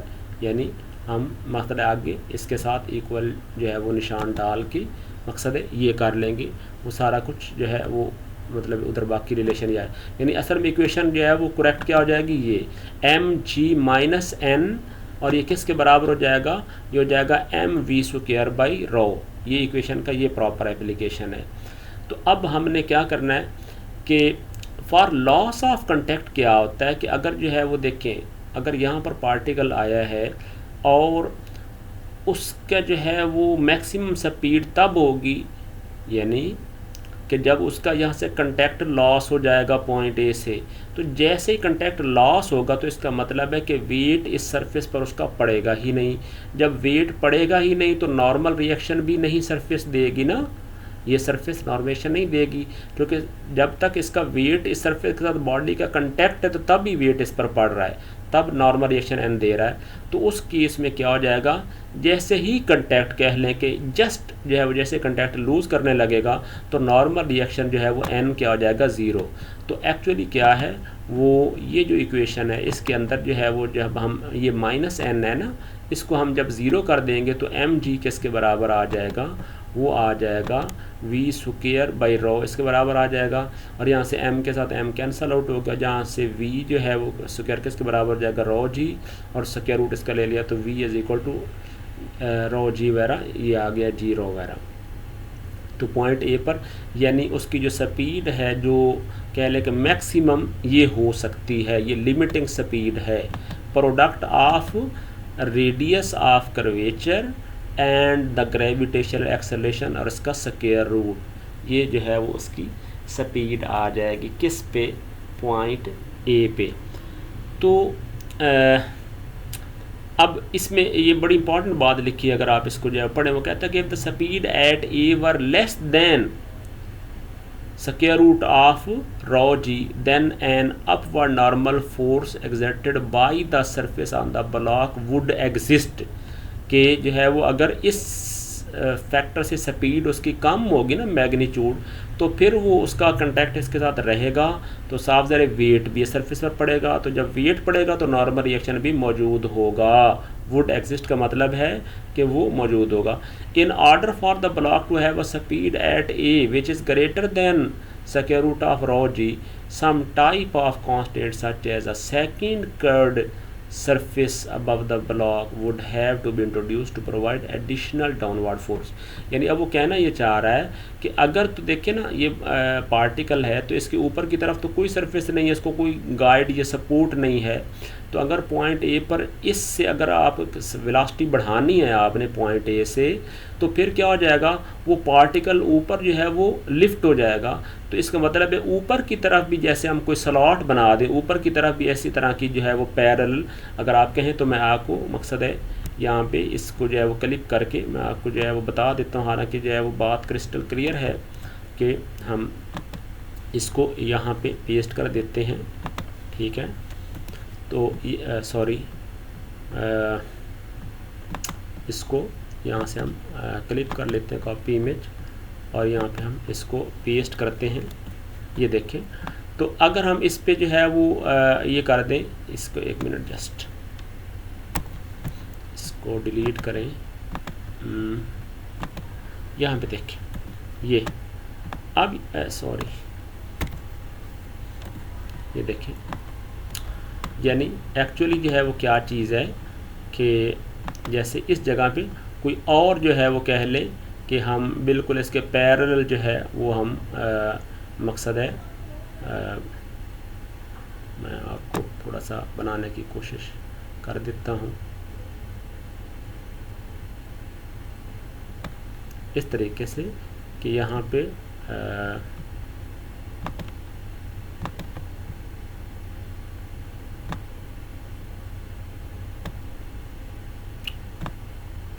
ये यानी अब क्या है कि हमें एक तरह की बिल्कुल इसके पैरेलल जो है ना वो हमें एक गाइड जो है वो मकसद है अवेलेबल होगी ऊपर की तरफ, तो ताकि ये जो है वो जब ऊपर लिफ्ट करने लगे तो क्या है ऊपर से जो है वो ये इसको सपोर्ट कर दे, तो इससे ज़्यादा, तो तब जो है वो क्या है वेलोसिटी इससे ज़्यादा सिक्योर्ड रॉ जी से अचीव हो सकती है, अदरवाइज़ नहीं हो सकती। तो ये थोड़ा सा ना बस एक टेक्निकल प्रॉब्लम था, इसके अंदर मुश्किल नहीं थी, लेकिन ये सिर्फ ये कंसेप्ट समझाने के लिए जो है वो ये बात जो है वो इम्पॉर्टेंट है।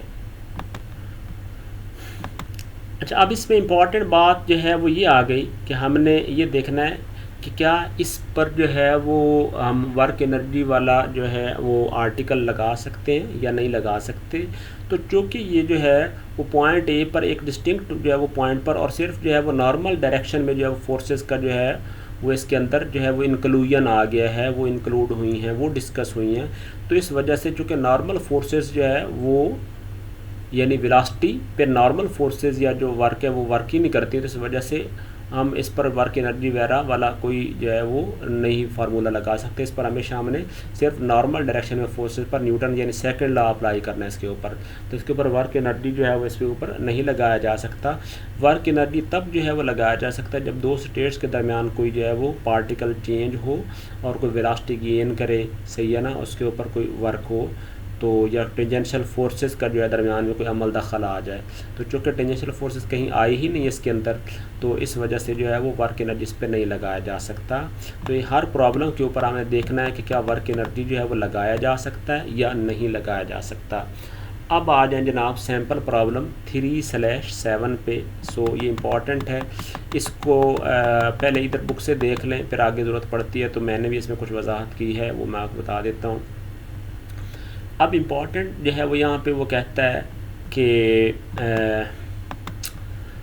है कि small objects are release from rest at A. यहाँ से पॉइंट ए से ये कर्व बनी हुई है जिसका कांस्टेंट रेडियस कैपिटल आर है। पॉइंट ए से जो है वो उनको क्या है रिलीज़ किया जाता है यहाँ से ना, एट रेस्ट यानी इनको यहाँ से जो है वो लीव किया जाता है। And slide down the smooth circular surface of radius R to conveyor B, यानी वो यहाँ पर आती हैं इस जगह पे, तो आगे यहाँ पे एक कन्वेयर बेल्ट लगी हुई है। देखें कि यहाँ पे एक छोटी सी ऐसे पुल्ली लगी हुई है और ये इस तरीके से कह लें कि इसको क्लॉकवाइज कह लें, ठीक है ना, कि ये क्लॉकवाइज डायरेक्शन में जो है वो घूम रही है। तो ये इस तरीके से डाउनवर्ड जो है वो बेल्ट ऐसे जाएगी कन्वेयर बेल्ट और ऊपर से इस तरीके से जाएगी। तो अब वो कहता है कि कन्वेयर बेल्ट बी पे determine the expression for the normal contact force N. एक तो हमने ये करना है कि जो है वो मतलब कंटैक्ट फोर्स एन के साथ between the guide and the each of the object in terms of theta. एक तो हमने ये काम करना है कि हमने नॉर्मल फोर्स जो है वो फाइंड करनी है। एंड सेकंड बात ये है कि specify the correct angular velocity omega. ये ओमेगा जो है ये पुल्ली जो रोटेट कर रही है, इस पुल्ली का रेडियस क्या है, आर है, स्मॉल लेटर आर, और इसकी एंगुलर वेलोसिटी ओमेगा है। Of the conveyor of the pulley of radius R to prevent any sliding on the belt as the object transfer to the conveyor. यानी वो कहना ये चाह रहा है कि आपने करना क्या है कि आपने वो करेक्ट एंगुलर वेलोसिटी इसकी जो है वो ये बतानी है कि जिसके साथ ये पुल्ली जो है कन्वेयर बेल्ट वाली ये रोटेट करे कि ये जो है वो prevent any sliding on the belt, कि ये जो पार्टिकल है या ये जो ऑब्जेक्ट है जो पॉइंट बी को लीव करे, तो ये बिल्कुल कह लें कि जितनी पॉइंट बी पर वेलोसिटी थी उसी यही वेलोसिटी बेल्ट की भी हो, ताकि ये उसके रिलेटिवली स्लाइड ना कर जाए, आगे पीछे स्लाइड ना कर जाए, ये उसके ऊपर बिल्कुल आराम से इधर आए और इसके पास भी सेम वेलोसिटी हो कि जब इसके ऊपर वो पार्टिकल जो है वो इस पर आए तो वो बिल्कुल यानी इस पर स्टैटिक रहे, ये ना हो कि वो ड्रैग करके आगे स्लिप हो जाए। सही है ना, यानी वो रिक्वायरमेंट ये कहना चाहता है कि बस जैसे ही जो है वो इस स्टेट बी को कर्व को जो है वो लीव करे तो बेल्ट की वो वेलोसिटी सेम लीनियर वेलोसिटी हो, जो कि यहाँ पे देखिए इस पॉइंट पर टेंजेंशियल स्पीड होनी है ना इस पार्टिकल के पास, और उसके बाद जो कि कर्व ख़त्म हो गई है तो अब उसके पास बिल्कुल टेंजेंशियल स्पीड हॉरिजेंटल स्पीड होनी है। तो ये जो बेल्ट है ये भी हॉरिजेंटल है, तो ये भी उसी वेलोसिटी के साथ इधर चल रही है जितने वेलोसिटी के साथ ये लीव करे, जो कि अब जो है जो दोनों की वेलोसिटी सेम होगी तो बिल्कुल एक दूसरे के लिहाज से वो ऐसे ही है कि जैसे एक चीज़ एट रेस्ट होती है। इसकी वेलोसिटी भी सेम है, इसकी वेलोसिटी भी सेम है इस पॉइंट पे, तो इसका मतलब दोनों एक दूसरे के लिहाज से एट रेस्ट हैं। जब एट रेस्ट होंगे एक दूसरे के लिहाज से तो इसका मतलब है there will be no relative slippage, तो कोई स्लिप नहीं होना उसने, और आराम से इस पर प्लेस करेगा और ये आगे मतलब है उसी वेलोसिटी के साथ चलती जाएगी। ठीक है ना, तो ये जो है वो फ़ायदा हो गया।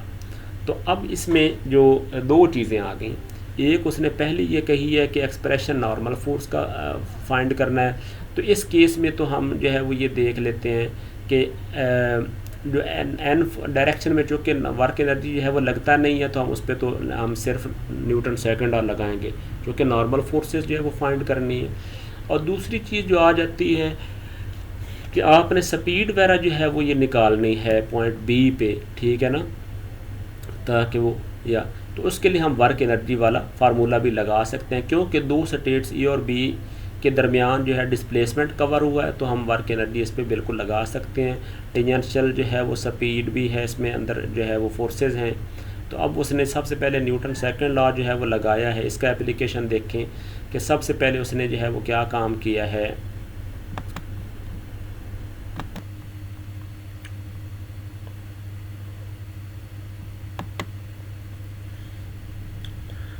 तो अब हमने इसमें जो है वो क्या काम करना है, जो हम इसको सबसे पहले न्यूटन सेकंड लॉ जो है उसका एप्लीकेशन करेंगे।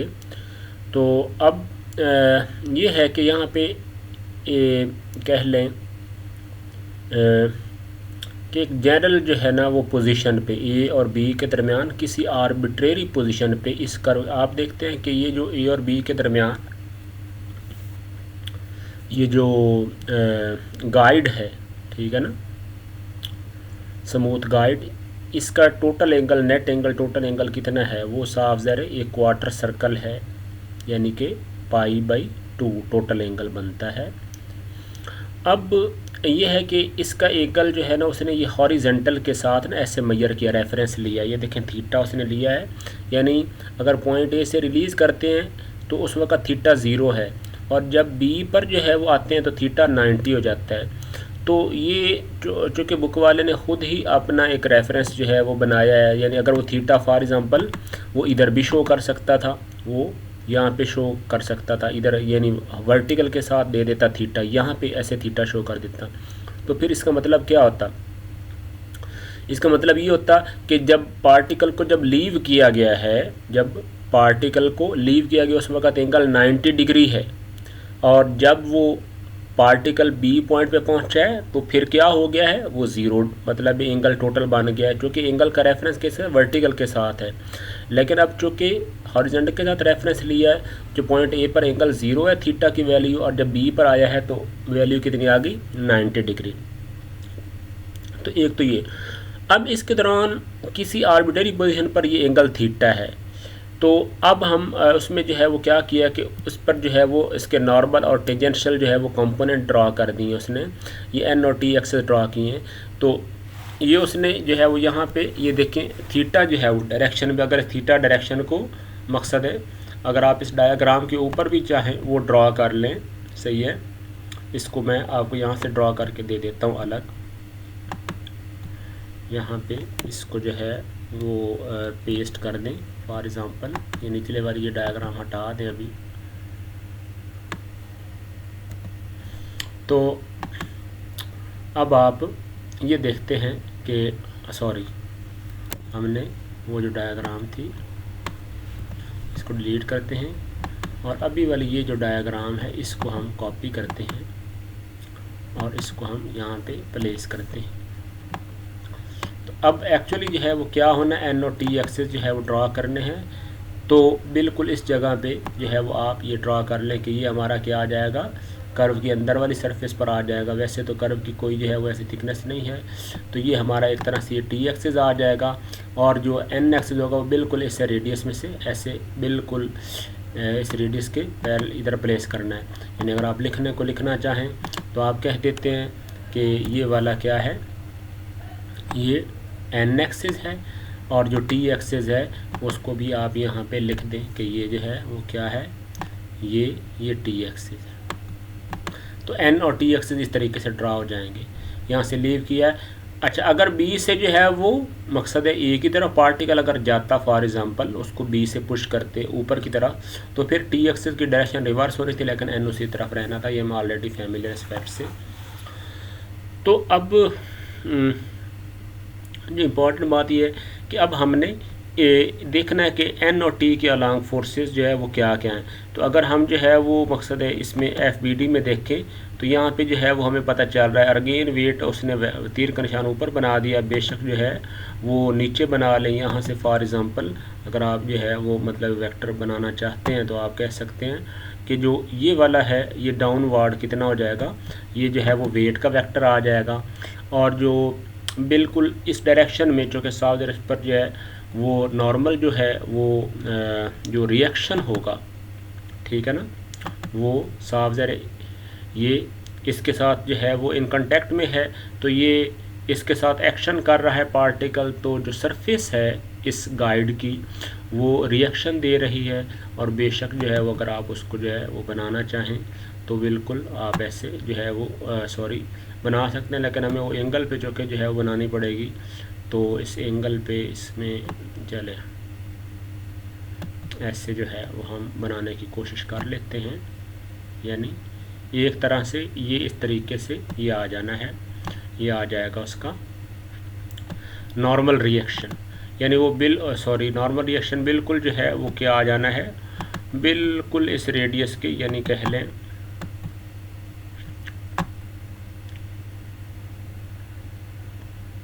वो आना कहाँ पे है, एग्जैक्ट यहाँ पे आना है, एग्जैक्ट बिल्कुल इस रेडियस के इसमें।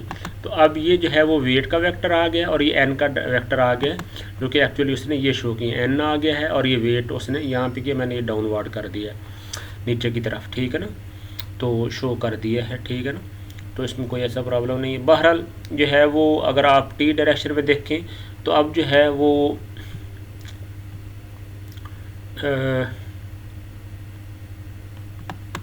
यहाँ तक ये एंगल देखें ना, थीटा बन रहा है। तो इसका मतलब क्या है कि जो अगर आप हॉरिजेंटल रेफरेंस यहाँ पे भी ड्रॉ कर लें,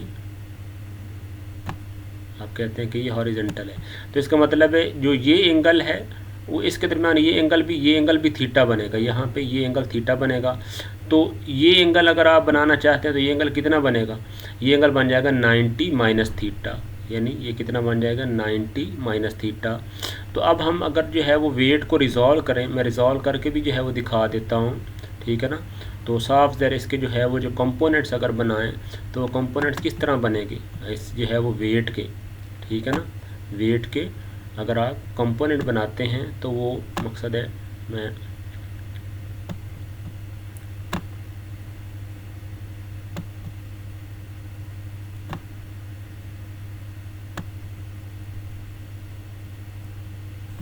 ये देखिए ये ऐसे जो है वो इसके ये कंपोनेंट्स जो है वो बनेंगे।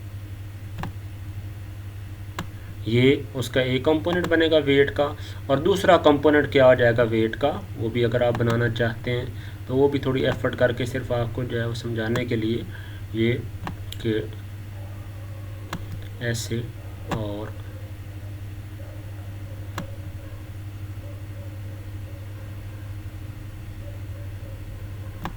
ये, यानी वो बिल्कुल एन डायरेक्शन के मकसद अपोजिट होगा। यानी ये रिजल्टेंट बना है ना, ये वेट है और ये उसका ये कंपोनेंट बनेगा, और ये और तो ये जो है वो एंगल कितना जो है वो बन गया,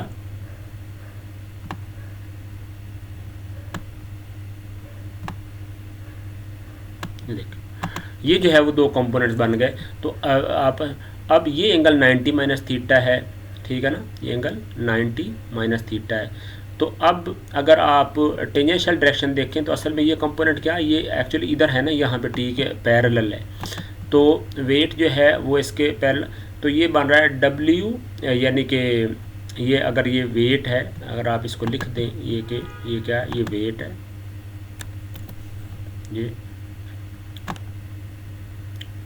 ये वेट का वेक्टर है, ये वेट का वेक्टर है।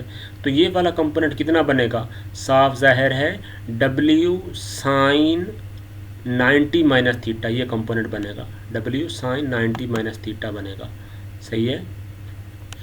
तो यानी ये वेट mg और W साइन 90 माइनस थीटा, तो हमें पता है कि साइन 90 माइनस थीटा क्या होता है, कॉस थीटा, या फिर आल्टरनेटिवली आप क्या कर सकते हैं, आप थीटा ये वाला भी यूज़ कर सकते हैं, ठीक है ना।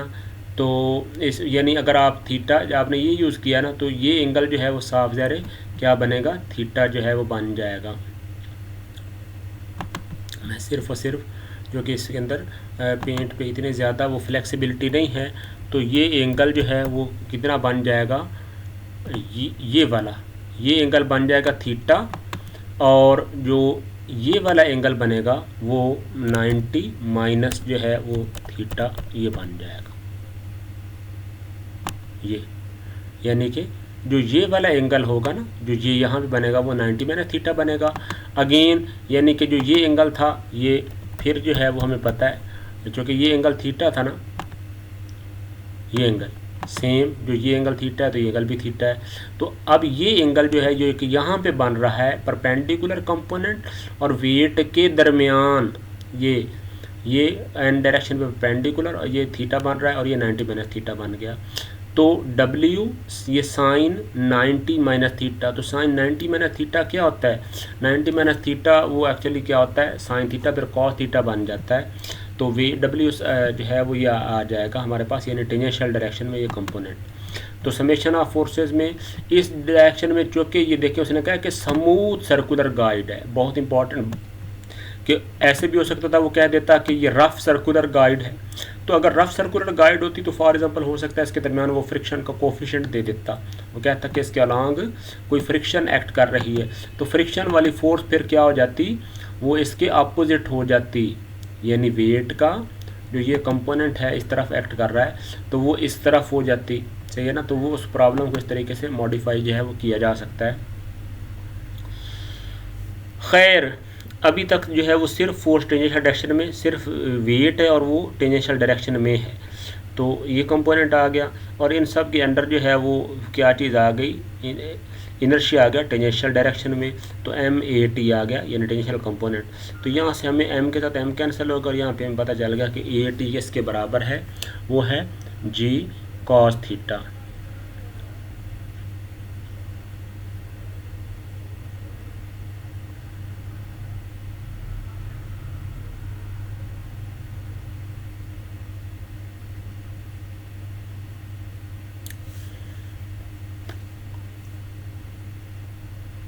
तो ये बन गया AT is equal to G cos theta. तो अब यहाँ पे जो है वो यानी उसने क्या किया है, टेंजेंशियल डायरेक्शन में न्यूटन सेकंड लॉ लगा के टेंजेंशियल कंपोनेंट F एक्सेलरेशन लगाया। अब ख़ास बात क्या है कि असल में तो जो टेंजेंशियल एक्सेलरेशन है ना वो कांस्टेंट नहीं है, जो कि जो टेंजेंशियल एक्सेलरेशन है वो कांस्टेंट नहीं है, वो थीटा का ये फंक्शन है, ये देखें cos थीटा, यानी इसका मतलब है कि यहाँ पे इस जगह पे वो डिफरेंट था, इस जगह पे वो डिफरेंट हो जाएगा टेंजेंशियल डायरेक्शन, जो कि यहाँ पे अगर टेंजेंशियल डायरेक्शन तो बिल्कुल वर्टिकली बनेगा। तो यहाँ पे जो है वो अगर पॉइंट ए पर अगर टेंजेंशियल एक्सेलरेशन देखें तो आप ये देखते हैं कि वो बिल्कुल जो है वो ग्रेविटेशन एक्सेलरेशन, जो कि यहाँ पे थीटा जो कि 0 आ जाना ना, कॉस थीटा, ये देखें थीटा की वैल्यू 0 आ जानी तो ए टी क्या जी के बराबर आ जाएगा। जबकि इस जगह पर जब आप आएंगे तो आप खुद देखते हैं कि थीटा जो है वो 90 डिग्री हो गया है। तो उस वक्त जो टेंजेंशियल है वो टेंजेंशियल एक्सेलरेशन तो इसकी डायरेक्शन तो टेंजेंट इस तरफ है, तो जी चूँकि जो है वो साफ ज़ाहिर है मतलब है उसमें क्या कहते हैं कि वो डाउनवर्ड्स होना है। तो इसका मतलब है कोई कंपोनेंट जी कॉस थीटा कॉस 90 जो है वो 0 हो गया, तो इसका मतलब है टेंजेंशियल एक्सेलरेशन 0 है। तो इसके जो है दरमियान में वो इसी तरह चेंज होता जाना जो थीटा होगा। तो ये तो टेंजेंशियल एक्सेलरेशन जो है वो वेरिएबल है, यानी टेंजेंशियल हम क्या कह सकते हैं कि tangential acceleration is a function of angular displacement. ये देखें थीटा का है, यानी कि वो डिस्प्लेसमेंट का फंक्शन है जहाँ पे इस स्टेट में। तो ये चीज़ है। तो अब यहाँ से हमें जो है वो ये फ़ायदा हो गया कि जो टेंजेंशियल डायरेक्शन में न्यूटन सेकंड लॉ की इक्वेशन लगाई है उससे हमें टेंजेंशियल कंपोनेंट ऑफ एक्सेलरेशन मिला है वेरिएबल स्टेट में या एज अ फंक्शन ऑफ जो है वो थीटा, यानी कांस्टेंट एक्सेलरेशन नहीं है। तो अब हमें पता है कि हमने पहले भी जो है वो आपको मैंने इक्वेशन का रेफरेंस दिया है कि V D V is equal to A T D S, यानी टाइम एलिमिनेट आपको पता है वेलोसिटी वाले और एक्सेलरेशन वाले रिलेशन से टाइम वाला जो है एलिमिनेट करके ये हमने फेमस इक्वेशन। तो वी डी डिफरेंशियल फॉर्म में ए टी डी एस के बराबर है। तो अब हमने जो है वो वेलोसिटी का मतलब लिया वी डी वी, जो कि वेलोसिटी का ये है, ये मतलब डेरिवेटिव है, तो इंटीग्रेट की। तो यहाँ पे जो है वेलोसिटी 0 है और पॉइंट बी पर वेलोसिटी फॉर एग्जांपल जो है वो v है। तो ये किसके बराबर हो जाएगा, यहाँ पे थीटा ये देख लें 0 है, यानी जब वेलोसिटी 0 है तो उस वक्त थीटा भी यहाँ पे देख लें 0 है, और जब वेलोसिटी v आई तो थीटा जो है वो मतलब यहाँ पर है तो ये b पर आएगा तो 90 डिग्री हो जाएगा। तो इसको जो है वो किया तो हमें पता है v²/2 आना है। तो यहाँ पे क्या चीज़ आ जाएगी, क्योंकि इनिशियल वेलोसिटी 0 है तो ये आ जाएगा हाफ v²। तो हाफ का जो है वो ये 2 इधर जो है मल्टीप्लाई हो गया, और जी कॉस थीटा हमें पता है कॉस थीटा का जो अपना इंटीग्रल होता है वो किसके बराबर होता है, कॉस थीटा का जो इंटीग्रल होता है वो होता है साइन थीटा के बराबर, यानी पॉजिटिव होता है। कॉस थीटा का डेरिवेटिव नेगेटिव साइन थीटा होता है, लेकिन कॉस थीटा का इंटीग्रल जो है वो पॉजिटिव यानी साइन थीटा के बराबर होता है। तो ये चीज़ आ गई। तो ये 2 और ख़ास अहम बात ये कि जी कॉस थीटा 7 आ गया, सॉरी ए टी ये आ गया, ये देखें ए टी किसके बराबर हो गया, वो इसकी ये वैल्यू जो है वो हमने ये पुट कर दी ना, ये g cos theta v D v. तो अब ये जो आगे डी एस है वो किसके बराबर है, आर डी थीटा। तो अब इसके बारे में भी जो है वो ये यहाँ वजाहत से देख लें कि असल में क्या है। यहाँ पे उसने ये डिफरेंशियल जो है ना वो मकसद लिया है, यानी आप ऐसे समझ सकते हैं कि ऐसे। अब ये जो है वो यहाँ पे कह लें कि अब ये डिफरेंशियल जो है ना वो मकसद है ये आ गया। तो यहाँ पे ये डी थीटा जो है वो ये आ गया, तो इसके दरमियान ये रेडियस ये भी आर है तो आर डी थीटा। तो अब हमें पता है कि जो ये आर्क है ना यहाँ पे वो किसके बराबर हो जाएगी, आर डी थीटा। तो उस आर डी थीटा के दरमियान इसका ये जो कंपोनेंट है ना यानी वेट का वो क्या है, that is assume to be constant. जैसे कि मैंने पहले बताया है कि ये जो है वो डिफरेंशियल जो है वो डिस्प्लेसमेंट इसलिए जो है वो लिया जाता है, और ये इसका जो है वो पर्पज़ है। तो क्या हो जाएगा, वो आर डी थीटा के बराबर हो जाएगा, यानी ये आर्क लेंथ कितनी बनेगी, आर डी थीटा, ठीक है ना। ये एंगल कितना, ये एंगल कितना बनेगा, ये यहाँ तक थीटा है, तो डिफरेंशियल चेंज जो आई है उसके अंदर वो डी थीटा है, तो आर डी थीटा ये चीज़ जो है वो यहाँ पे ये आ गई। तो ए टी जो है वो डी एस की वैल्यू पुट की, तो डी एस की वैल्यू क्या है, आर डी थीटा के बराबर है। अब असल में ये उसने जो है ना वो लिख दिया कि डी आर थीटा। अब असल में ये उसने यानी कि यानी इस तरह जो है वो लिख दिया, लेकिन आप उसको आर डी थीटा भी ले सकते हो, क्योंकि आर वैसे ही कांस्टेंट है, तो असल में क्या है आर डी थीटा ही बन जाएगा। तो यानी थीटा के लिहाज से यानी कि डिफरेंशियल जो है वो मौजूद है। तो अब हमने जब इसको जो है वो देखा तो साइन थीटा, अब साइन थीटा में ऊपर वाली जो है निचली वैल्यू जो है वो क्या है, साफ ज़रा 0 थी, तो sine theta minus sine zero, तो साइन ज़ीरो ज़ीरो होता है, तो इस वजह से 2GR साइन थीटा रह गया। तो खैर हमारे पास वेलोसिटी का ये रिलेशन आ गया, ठीक हो गया। तो अब हम ने ये देखा कि अब वो कहता है कि एक तो बात यहाँ पे आ गई। अब पहले वेलोसिटी वाला जो है ना वो कंसेप्ट पूरा कर लें। तो वेलोसिटी का ये आ गया। अब हमने देखा कि जब साइन थीटा, तो जब पॉइंट बी पर आएंगे तो साइन थीटा की वैल्यू क्या हो जाएगी, साफ जाहिर है यहाँ पे थीटा की वैल्यू आप पाई/2 पुट करेंगे 90 डिग्री हो जाएगा। तो जो वैल्यू आ जाएगी वो आ जाएगी वेलोसिटी की 2GR, यानी वेलोसिटी v स्क्वायर किसके बराबर हो जाएगा, जब पॉइंट बी पर पहुँचेगा तो वो आ जाएगा v square is equal to 2GR आ जाएगा, सही है ना। तो अब पॉइंट बी पर यानी उसकी स्पीड हमारे पास किसके बराबर हो जाएगी, वो 2GR के बराबर आ जाएगी। लेकिन अब हम ये देखते हैं कि जो ये वेलोसिटी है, जो कि बेल्ट की भी इस पॉइंट पर सेम स्पीड होनी चाहिए ना विदाउट स्लिपिंग के लिए। तो अब हम देखते हैं कि इस पॉइंट की अगर स्पीड बेल्ट के इस पॉइंट की वो किसके बराबर है, वो भी जो है वो कह लें कि v स्क्वायर 2GR के बराबर है। तो v किसके बराबर हो जाएगा, वो स्क्वायर रूट 2GR के बराबर आ जाएगा ना। यानी अगर v स्क्वायर 2GR के बराबर है तो v किसके बराबर, स्क्वायर रूट 2GR के बराबर आ जाएगा। तो अब यहाँ पे जो स्पीड है वो आगे स्क्वायर रूट 2GR। तो हमें पता है कि पॉइंट बी की स्पीड जो है अगर सर्कुलर मोशन हो तो ये किसके बराबर होती है, अगर इसकी एंगुलर वेलोसिटी ओमेगा है और इसका रेडियस r है, तो इस पॉइंट पर जो है वो इस पुल्ली के लिहाज से जो स्पीड बननी चाहिए वो बननी चाहिए r ओमेगा, यानी क्या बननी चाहिए, r ओमेगा। ये देखिए उसने लिखा है the conveyor pulley must turn at the rate of v is equal to r omega, क्योंकि पॉइंट बी पर इस पॉइंट की वेलोसिटी v r ओमेगा होनी है, और यहाँ पे इसकी जो स्पीड आई है पार्टिकल की इस कर्व को जस्ट जो है वो लीव करते हुए वो थी स्क्वायर रूट 2GR के बराबर थी। तो ये दोनों स्पीडें बराबर होनी चाहिए, क्योंकि तभी जो है वो विदाउट जो है वो स्लाइडिंग ऑन द बेल्ट जो है वो चीज़ें ट्रांसफ़र होंगी, सही है। तो ये इम्पॉर्टेंट जो है वो और इंटरेस्टिंग कॉन्सेप्ट है। तो इसलिए जो है वो क्या काम किया है कि v is equal to r omega जो है वो आ गया। तो हमने यहाँ पे जो है वो देखा ओमेगा निकालना था, तो r ये देखें स्क्वायर रूट 2GR पे डिवाइड हो गया। याद रखें r का स्क्वायर रूट नहीं है, सिर्फ स्क्वायर रूट 2GR का है, और नीचे r वैसे डिवाइड हुआ है, r ओमेगा के बराबर था।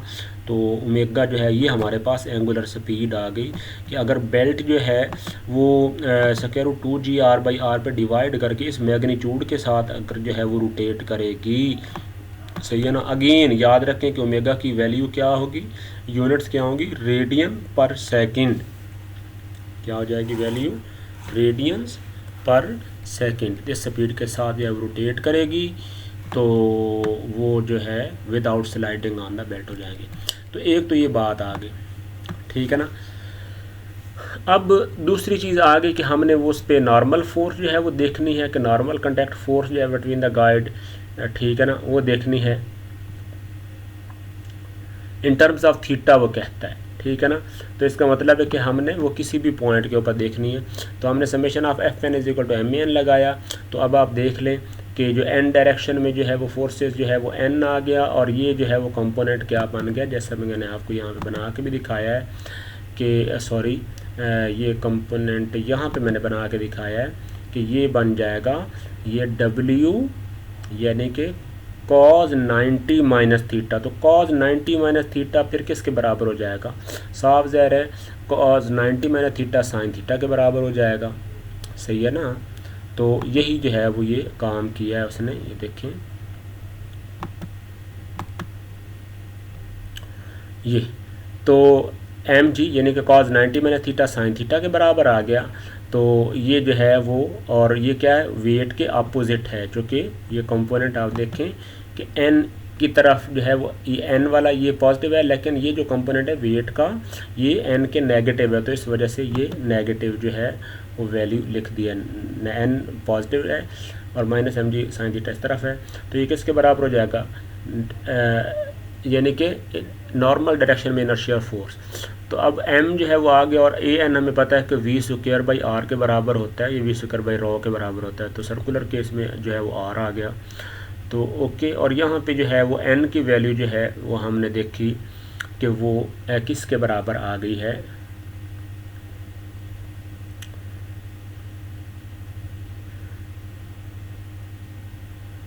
जी। तो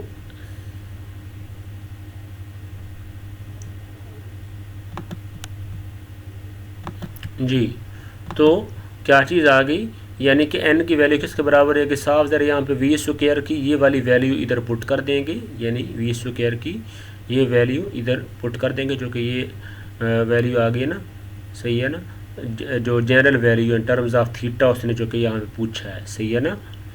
जो कि प्रीवियस केस में तो वो बी पॉइंट पे वेलोसिटी पूछ रहा था ना, तो थीटा की वैल्यू पुट कर दी थी, लेकिन जो केस है नॉर्मल फोर्स वाली उसके अंदर तो वो जनरल नॉर्मल फोर्स पूछ रहा है ना।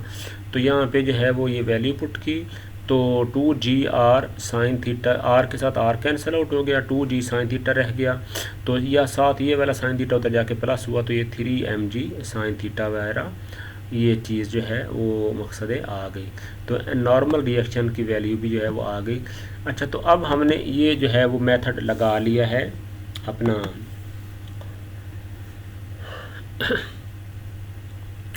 नॉर्मल न्यूटन सेकंड लॉ का, उसके ज़रिए नॉर्मल रिएक्शन निकाल ली। अच्छा, अब इस पर जो है वो इम्पॉर्टेंट बात ये है कि ये प्रॉब्लम हम कर सकते हैं वर्क एनर्जी जो है वो प्रिंसिपल से। अब उससे जो है वो कैसे जो है वो निकाल सकते हैं, तो उसके लिए जो है वो मैंने इसको सॉल्व किया, इसको थोड़ा सा देखें। तो ये जो है वो प्रॉब्लम जो है वो बनाया है कि फॉर एग्ज़ाम्पल हमने कहा कि यहाँ से जो है वो उसको हमने जो है वो ये स्टार्ट हुआ है, ये देखिए पार्टिकल यानी क्या हुआ है वो यहाँ से स्टार्ट हुआ है पॉइंट ए से, और वो यहाँ पर आया। उसी तरीके से ये जो है वो थीटा यानी कि ये डी थीटा, ये एंगल डी थीटा, ये एंगल जो है वो लिखा हुआ है, यानी और मतलब है डिफरेंशियल एंगल, ठीक है ना, यानी यहाँ तक इस रेडियस तक एंगल थीटा है। तो बहरहाल ये जो है वो डिफरेंशियल एंगल डी थीटा बन गया। तो ये सारे मैंने वो डायग्राम दोबारा बना दिए थीटा, तो वेट के कंपोनेंट आ गए। तो अब असल में देखें, अब हमने वर्क एनर्जी प्रिंसिपल को देखा, तो हम क्या ला है वो कह लें कि इस पोजीशन को हम बी डैश फॉर एग्ज़ाम्पल कह देते हैं। तो हम इन दो स्टेट्स के दरमियान जो है वो क्या करते हैं, हम लगाते हैं वर्क एनर्जी प्रिंसिपल, ठीक है ना, जनरली। तो यहाँ पे भी जो है वो क्या आ जाएगा, ये T A plus U A to B is equal to T B dash, यानी वर्क एनर्जी का फार्मूला जो है वो हमने देखा है कि जो है वो final kinetic energy is equal to the initial kinetic energy plus the work done between the two positions, ठीक है। तो ये चीज़ है, फार्मूला अभी अभी हमने जो है वर्क एनर्जी का देखा था, तो वही फार्मूला लगाया। इसको ये यहाँ पे बी डैश कर लें अगर जो है वो जनरल स्टेट पे है, ठीक है। तो जब हमने ये फार्मूला लगाया है तो ये देखें, अब हमने देखा कि जो है वो पॉइंट ए पे, पोजीशन ए पे तो जो है वो क्या हो गया, क्योंकि उसकी स्पीड एट जो है वो रेस्ट स्लाइड किया था, तो वो काइनेटिक एनर्जी ज़ीरो आ गई।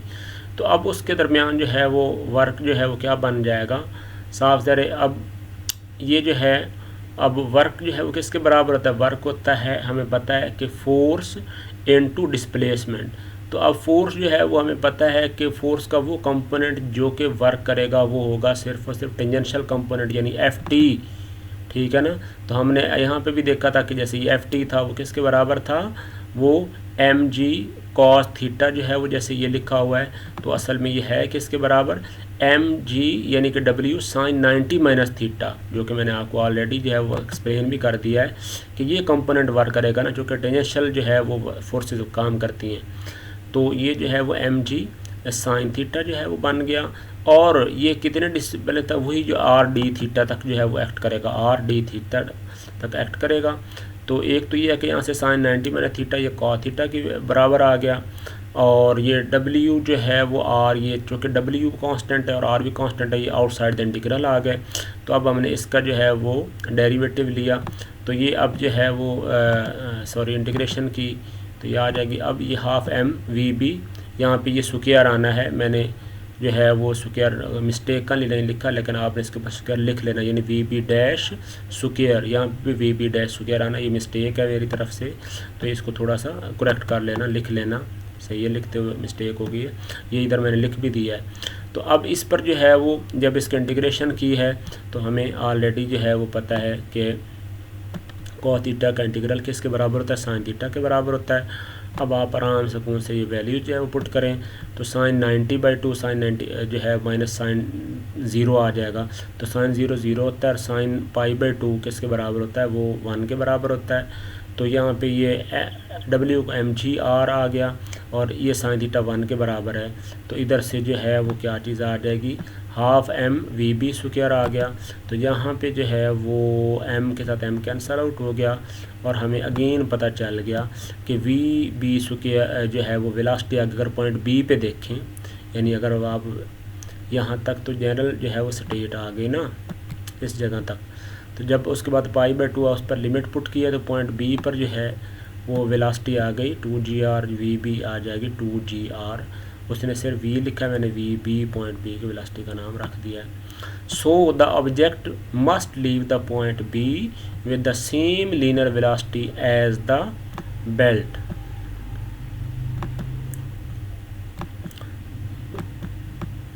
बेल्ट लीनियर वेलोसिटी, ठीक है ना, और बेल्ट की लीनियर वेलोसिटी किसके बराबर, वी इक्वल टू ओमेगा के बराबर है, या ओमेगा से। तो अब आपने इसको जो है वो क्या काम किया, यानी वर्क एनर्जी वाला प्रिंसिपल लगा के भी ये जो वेलोसिटी है वो आपने प्रूव कर ली है, सही है ना। अब फ़र्क जो है वो क्या हुआ है कि एक तो हमें अलग से काइनेमेटिक्स लगानी नहीं पड़ी, ये देख लें, हमने सिर्फ टेंजेंशियल डायरेक्शन फोर्स का सम किया वर्क एनर्जी वाला फार्मूला लगा के, तो ये जो है वो सॉल्व हो गया है। जबकि इस केस में जब न्यूटन सेकंड लॉ अप्लाई किया गया था तो उसमें क्या हुआ था कि पहले हमने न्यूटन सेकंड लॉ अप्लाई किया था, और उसके बाद ये प्योर काइनेमेटिक्स थी, कह लें कि ये काइनेमेटिक्स थी और ये काइनेटिक्स। तो हमने काइनेमेटिक्स की हेल्प ली थी, जिससे हमें जाके ये स्पीड जो है वो यहाँ पे मिली थी। जबकि वर्क एनर्जी के केस में हमें काइनेमेटिक्स लगानी ही नहीं पड़ी, क्योंकि वो हमें टेंजेंशियल डायरेक्शन में फोर्सेस से जो है वो डायरेक्ट जो है वो सॉल्व हो गया है। तो एक तो अब हम ये प्रॉब्लम भी हमने देखा कि हम इसको वर्क एनर्जी से कर सकते हैं, जो कि 2 स्टेट्स के दरमियान था। अब आ जाएं जनाब सैम्पल प्रॉब्लम 3/8 पे।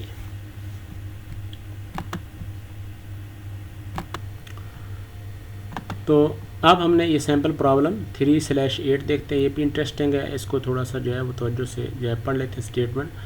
वो कहते हैं कि 1500 kilogram car enters a section of curved road, ऐसे इस तरह यहाँ से जो है वो चलती है in the horizontal plane and slows down at a uniform rate from a speed of 100 kilometre at A, यानी ए पर 100 kilometre to a speed of 50 kilometre as it passes point C. यहाँ से लेकर 200 मतलब मीटर का उसने distance travel किया है, डिस्टेंस सही है ना, डायरेक्ट उसने दे दिया है, और यहाँ पर उसने रेडियस ऑफ कर्वेचर 80 दिया और यहाँ पे 400 दिया हुआ है, तो यहाँ पे उसकी स्पीड हाफ रह गई है 50 kilometre.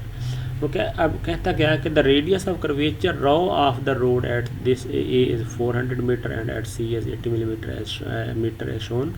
Determine the total horizontal force exerted by the road on the tires at positions A, B and C। तो अब आपने यहाँ पे टोटल फोर्स जो है वो देखनी है कि वो कितनी लग रही है।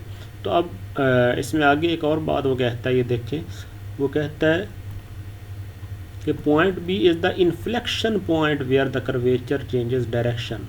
तो हमें मैथ से कैलकुलस से पता है कि इन्फ्लेक्शन पॉइंट वो होता है कि जिस पर जो है यानी कि कर्वेचर चेंज होता है, और जिस पर एक्चुअली रेडियस ऑफ कर्वेचर क्या होता है, इन्फिनिटी होता है, कर्वेचर 0 होता है और रेडियस ऑफ कर्वेचर इन्फिनिटी होता है, वो इन्फ्लेक्शन पॉइंट होता है जिस पर ये कर्व पहले इस तरफ थी तो अब कर्व जो है डायरेक्शन चूँकि उसकी चेंज हो गई है, उसका सेंटर ऑफ कर्वेचर पहले ऊपर की तरफ था तो अब इधर नीचे की तरफ बन गया है, तो इस वजह से डायरेक्शन चेंज हुई, तो इस पॉइंट को इन्फ्लेक्शन पॉइंट जो है वो कहते हैं। तो ये चीज़ है। तो अच्छा, अब टोटल फोर्स क्या हो जाएगी? तो अगर आप इसको देखें तो पहली बात है कि ये हॉरिजेंटल प्लेन है ना, ये यानी रोड हॉरिजेंटल है, ये बड़ी इंपॉर्टेंट बात है। अब हॉरिजेंटल रोड है तो अब टोटल फोर्स अगर पॉइंट ए पर देखें तो क्या हो जाएगी? सही है ना। एक तो बात जो है वो ये चीज़ आ गई कि ये जो रोड है वो साफ ज़ाहिर जो कि स्पीड पॉइंट सी पर जाकर 50 हुई है, तो इसका मतलब है कोई ना कोई फोर्स है जो रोड के अलॉन्ग है जो कि स्पीड को कम करती जा रही है ना। ये देखें कि यहाँ पे उसकी स्पीड है 100, तो जब पॉइंट सी पर आई है तो स्पीड 200 मीटर के डिस्टेंस के बाद ट्रैवल की चेक किया गया तो स्पीड थी 50। इसका मतलब है कि स्पीड को जो चीज़ कम करती है वो कोई टेंजेंशियल फोर्स होती है जो कि रोड की सरफेस के अलॉन्ग है। सही है ना, ठीक हो गया। तो ये चीज़ है। और ये टोटल और दूसरी फोर्स आ गई है, मतलब क्या वो फोर्स आ गई है जनाब उसका, अब ये देखें कि इस पर जो है वो नॉर्मल फोर्स भी जो है वो मकसद है आ जाएगी। अगर वो कर्वेचर के अंदर रहेगा तो नॉर्मल फोर्स भी आएगी, ठीक है ना। तो determine the total horizontal force. तो अब चूँकि अब जो वेट है, अगर आप वेट को देखें ना तो वेट तो बिल्कुल, अब ये रोड हॉरिजेंटल है तो वेट तो चूँकि वर्टिकली डाउन उसके बिल्कुल परपेंडिकुलरली होना नीचे की तरफ, तो वो हॉरिजेंटल फोर्स नहीं बनती। क्योंकि जो वेट है वो तो है वर्टिकल डायरेक्शन में, और जो इसका नॉर्मल रिएक्शन होगा यानी इस कार के वेट की वजह से, चूँकि रोड हॉरिजेंटल है तो कार का वेट वर्टिकली पड़ेगा, तो इसका वेट और उसका जो वेट का नॉर्मल रिएक्शन है वो होगा वर्टिकली बिल्कुल इस रोड पे परपेंडिकुलर होगा। लेकिन ये जो एन नॉर्मल फोर्स होगी यानी कि साइड वाइज फोर्स जो होती है, सेंट्रीपिटल या सेंट्रीफ्यूगल फोर्स कह लें, वो जो है वो एन डायरेक्शन में होगी। तो वो हॉरिजेंटल फोर्स यानी फोर्स के दो कंपोनेंट बन जाएंगे, ठीक है ना। एक कंपोनेंट तो टेंजेंशियल डायरेक्शन में होगा जिसकी वजह से स्पीड कम हुई है, और दूसरा कंपोनेंट बनेगा जो कि नॉर्मल डायरेक्शन में होगा सेंट्रीपिटल फोर्स की वजह से। तो यहाँ पे जो है वो टेंजेंशियल फोर्स आएगी और नॉर्मल फोर्स आएगी, इन दोनों का स्क्वायर करके सम करेंगे तो वहाँ पे टोटल फोर्स आ जाएगी। जाके पॉइंट बी पर चलेंगे तो पॉइंट बी पर सिर्फ टेंजेंशियल फोर्स रहेगी, और जबकि नॉर्मल चूँकि इस पर जो है वो सेंटर ऑफ कर्वेचर ज़ीरो होता है, सेंटर ऑफ कर्वेचर जो है उसका इन्फिनिटी पे होता है। तो इसका मतलब क्या है कि यहाँ पे जो है वो नॉर्मल फोर्स ज़ीरो हो जानी है, और जब पॉइंट सी पर पहुँचना है तो फिर भी उसी तरीके से ये टेंजेंशियल जो है वो आ जाएगी, और नॉर्मल उनका स्क्वायर करके स्क्वायर रूट करेंगे सम का, तो वहाँ से वो आ जाती है टोटल फोर्स। तो अब उसने जो है वो अप्लाई क्या किया, सबसे पहले उसने जनाब चूँकि निकालनी थी कि पॉइंट ए से जो है वो सी तक अगर पार्टिकल गया है 200 मीटर का डिस्टेंस ट्रैवल किया है, और कह लें कि यूनिफॉर्म रेट, यहाँ पे उसने मेंशन भी कर दिया है कि वो स्लो डाउन हुआ यूनिफॉर्म रेट के साथ। तब यूनिफॉर्म रेट का मतलब है कांस्टेंट एक्सेलरेशन। तो जब अगर एक्सेलेरेशन कांस्टेंट है तो इसका मतलब वो एवरेज एक्सेलेरेशन है, हमने देखना है कि वो कितना बनेगा। तो अब उसके लिए जो है वो फार्मूला जो उसने सबसे पहले यानी काइनेमेटिक्स लगा ली प्रॉब्लम की। तो आपको मैंने पहले एक बड़ी वजाहत के साथ बात बता दी है कि जब अगर न्यूटन सेकंड लॉ अप्लाई करेंगे तो जो है वो इसमें हमें हेल्पिंग लेनी पड़ेगी काइनेमेटिक्स की, क्योंकि पाथ के लिहाज से अगर डिस्प्लेसमेंट है तो उसकी इक्वेशन राइट कर सकते हैं। फिर उसके बाद अगला प्रोसेस आएगा न्यूटन के सेकंड लॉ लगाने का कि अगर कोई फोर्सेस अलोंग द पाथ हैं तो उनको जो है वो कैलकुलेशन में लाया जाए। और ये चीज़ आ गई। तो सबसे पहले उसने काइनेमेटिक्स लगाई है। काइनेमेटिक्स उसने जनाब ये लगाई है कि उसने देखा है कि पॉइंट ए और सी के दरमियान जो है वो यानी कि V not square V square is equal to V not square plus 2s वाली इक्वेशन सिंपली लगाई है, जहाँ पे हमें पता है कि ए को ए टी से जो है वो चेंज कर देंगे, तो वी स्क्वायर अब ए टी यहाँ से जो है वो फाइंड कर लेगा टेंजेंशियल एक्सेलरेशन काइनेमेटिक्स से। तो काइनेमेटिक्स से आप वो देख लें कि ये उसने स्पीड ये बनाई है, ये उसने मीटर में कन्वर्ट किया है। तो हमें पता है कि जो है वो कितना होता है 5/18 होता है। 5/18 जो है वो उसके साथ मल्टीप्लाई कर दें या सिंपली जो है 5 को 18 पे डिवाइड करेंगे तो वो कितना आ जाएगा 3.6, जो कि एक्चुअली किलोमीटर को मीटर पर सेकंड में कन्वर्जन है, सही है ना। तो ये उसने दूसरी कन्वर्जन 3.6 ले ली है। तो आप जैसे 5/18 फ्रैक्शन फॉर्म में वो बनती है, तो उसी को जो है वो अगर आप कन्वर्ट करें तो वो ये बन जाएगी, ठीक है ना। क्योंकि 5/18 जो है वो मकसद है मल्टीप्लाई होना है ना, तो वो नोमिनेटर में आएगा। तो जब उसका रेसिप्रोकल लेंगे, सही है, तो वो 3.6 आ जाता है। आप जो है वो चेक कर सकते हैं कैलकुलेटर से।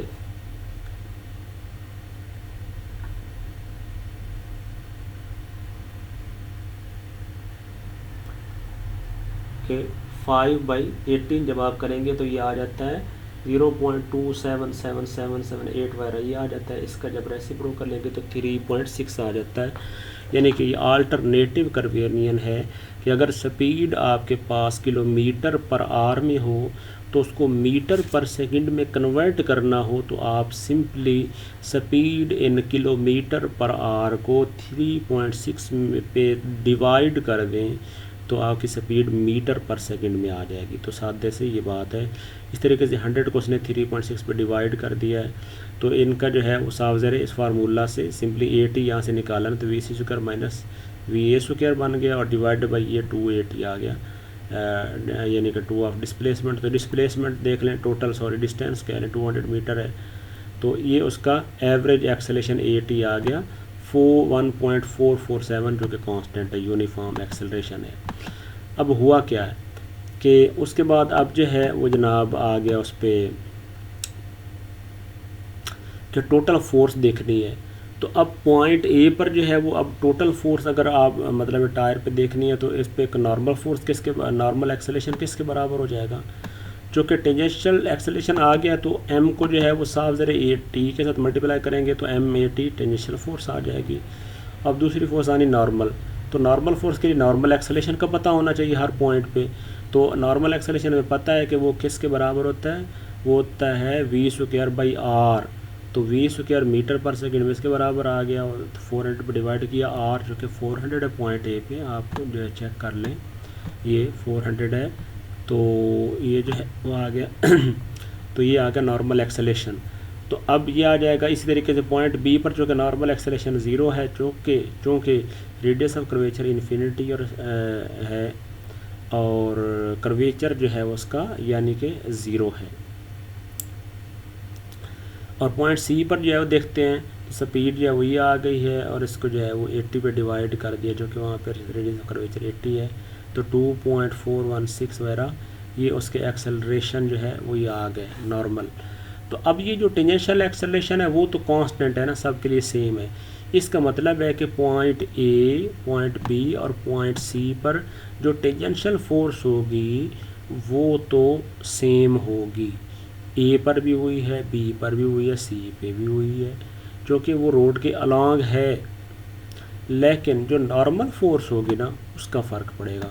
नॉर्मल फोर्स जो है वो साफ ज़ाहिर है किसके बराबर आ जाएगी, ये देखें FT को मल्टीप्लाई करके 1500 कार के साथ उसने FT लगा लिए पॉइंट ए, मतलब टेंजेंशियल फोर्स आ गई है जो कि थ्रू आउट सेम है। उसके बाद नॉर्मल फोर्स ए पे निकाल ली है तो वो किसके बराबर हो जाएगी कि पॉइंट ए पे एक्सेलरेशन ये है तो 1500 मल्टीप्लाइड बाई 1 पॉइंट जो है वो 44780, सही है ना। यानी FT किसके बराबर हो गया, टेंजेंशियल एक्सेलरेशन 1.447 के बराबर था ना। तो ये जो है वो सब आ गए, टेंजेंशियल फोर्स आ गई और इधर नॉर्मल मतलब फोर्स जो है वो आ जाएगी, यानी पॉइंट ए पे एफ टी तो सेम है ना, ए बी सी ये सारे पॉइंट्स के लिए सेम है, क्योंकि नॉर्मल फोर्स पॉइंट ए पे किसके बराबर बनेगी, 1500 जो है वो उसके एम ओवर जो है वो क्या होता है ए एन, ये नॉर्मल कंपोनेंट होता है। तो नॉर्मल कंपोनेंट ये 1.929 है, तो इसके साथ जो है वो जब मल्टीप्लाई करेंगे तो 2890 न्यूटन आ गई नॉर्मल फोर्स। पॉइंट बी जो कि इन्फ्लेक्शन पॉइंट है तो वहाँ पे नॉर्मल फोर्स 0 है, वो ऑलरेडी बता दिया है। और पॉइंट सी पर एफ एन किसके बराबर है, क्योंकि वहाँ पे एक्सेलरेशन पॉइंट सी पे आ रहा है 2.41, तो यहाँ पे स्पीड आ गई 3620। तो ये नॉर्मल फोर्सेज आ गई, जबकि टेंजेंशियल सेम है। तो पॉइंट ए पर टोटल नेट फोर्स निकालनी है तो क्या हो जाएगी, F T square plus F N का स्क्वायर।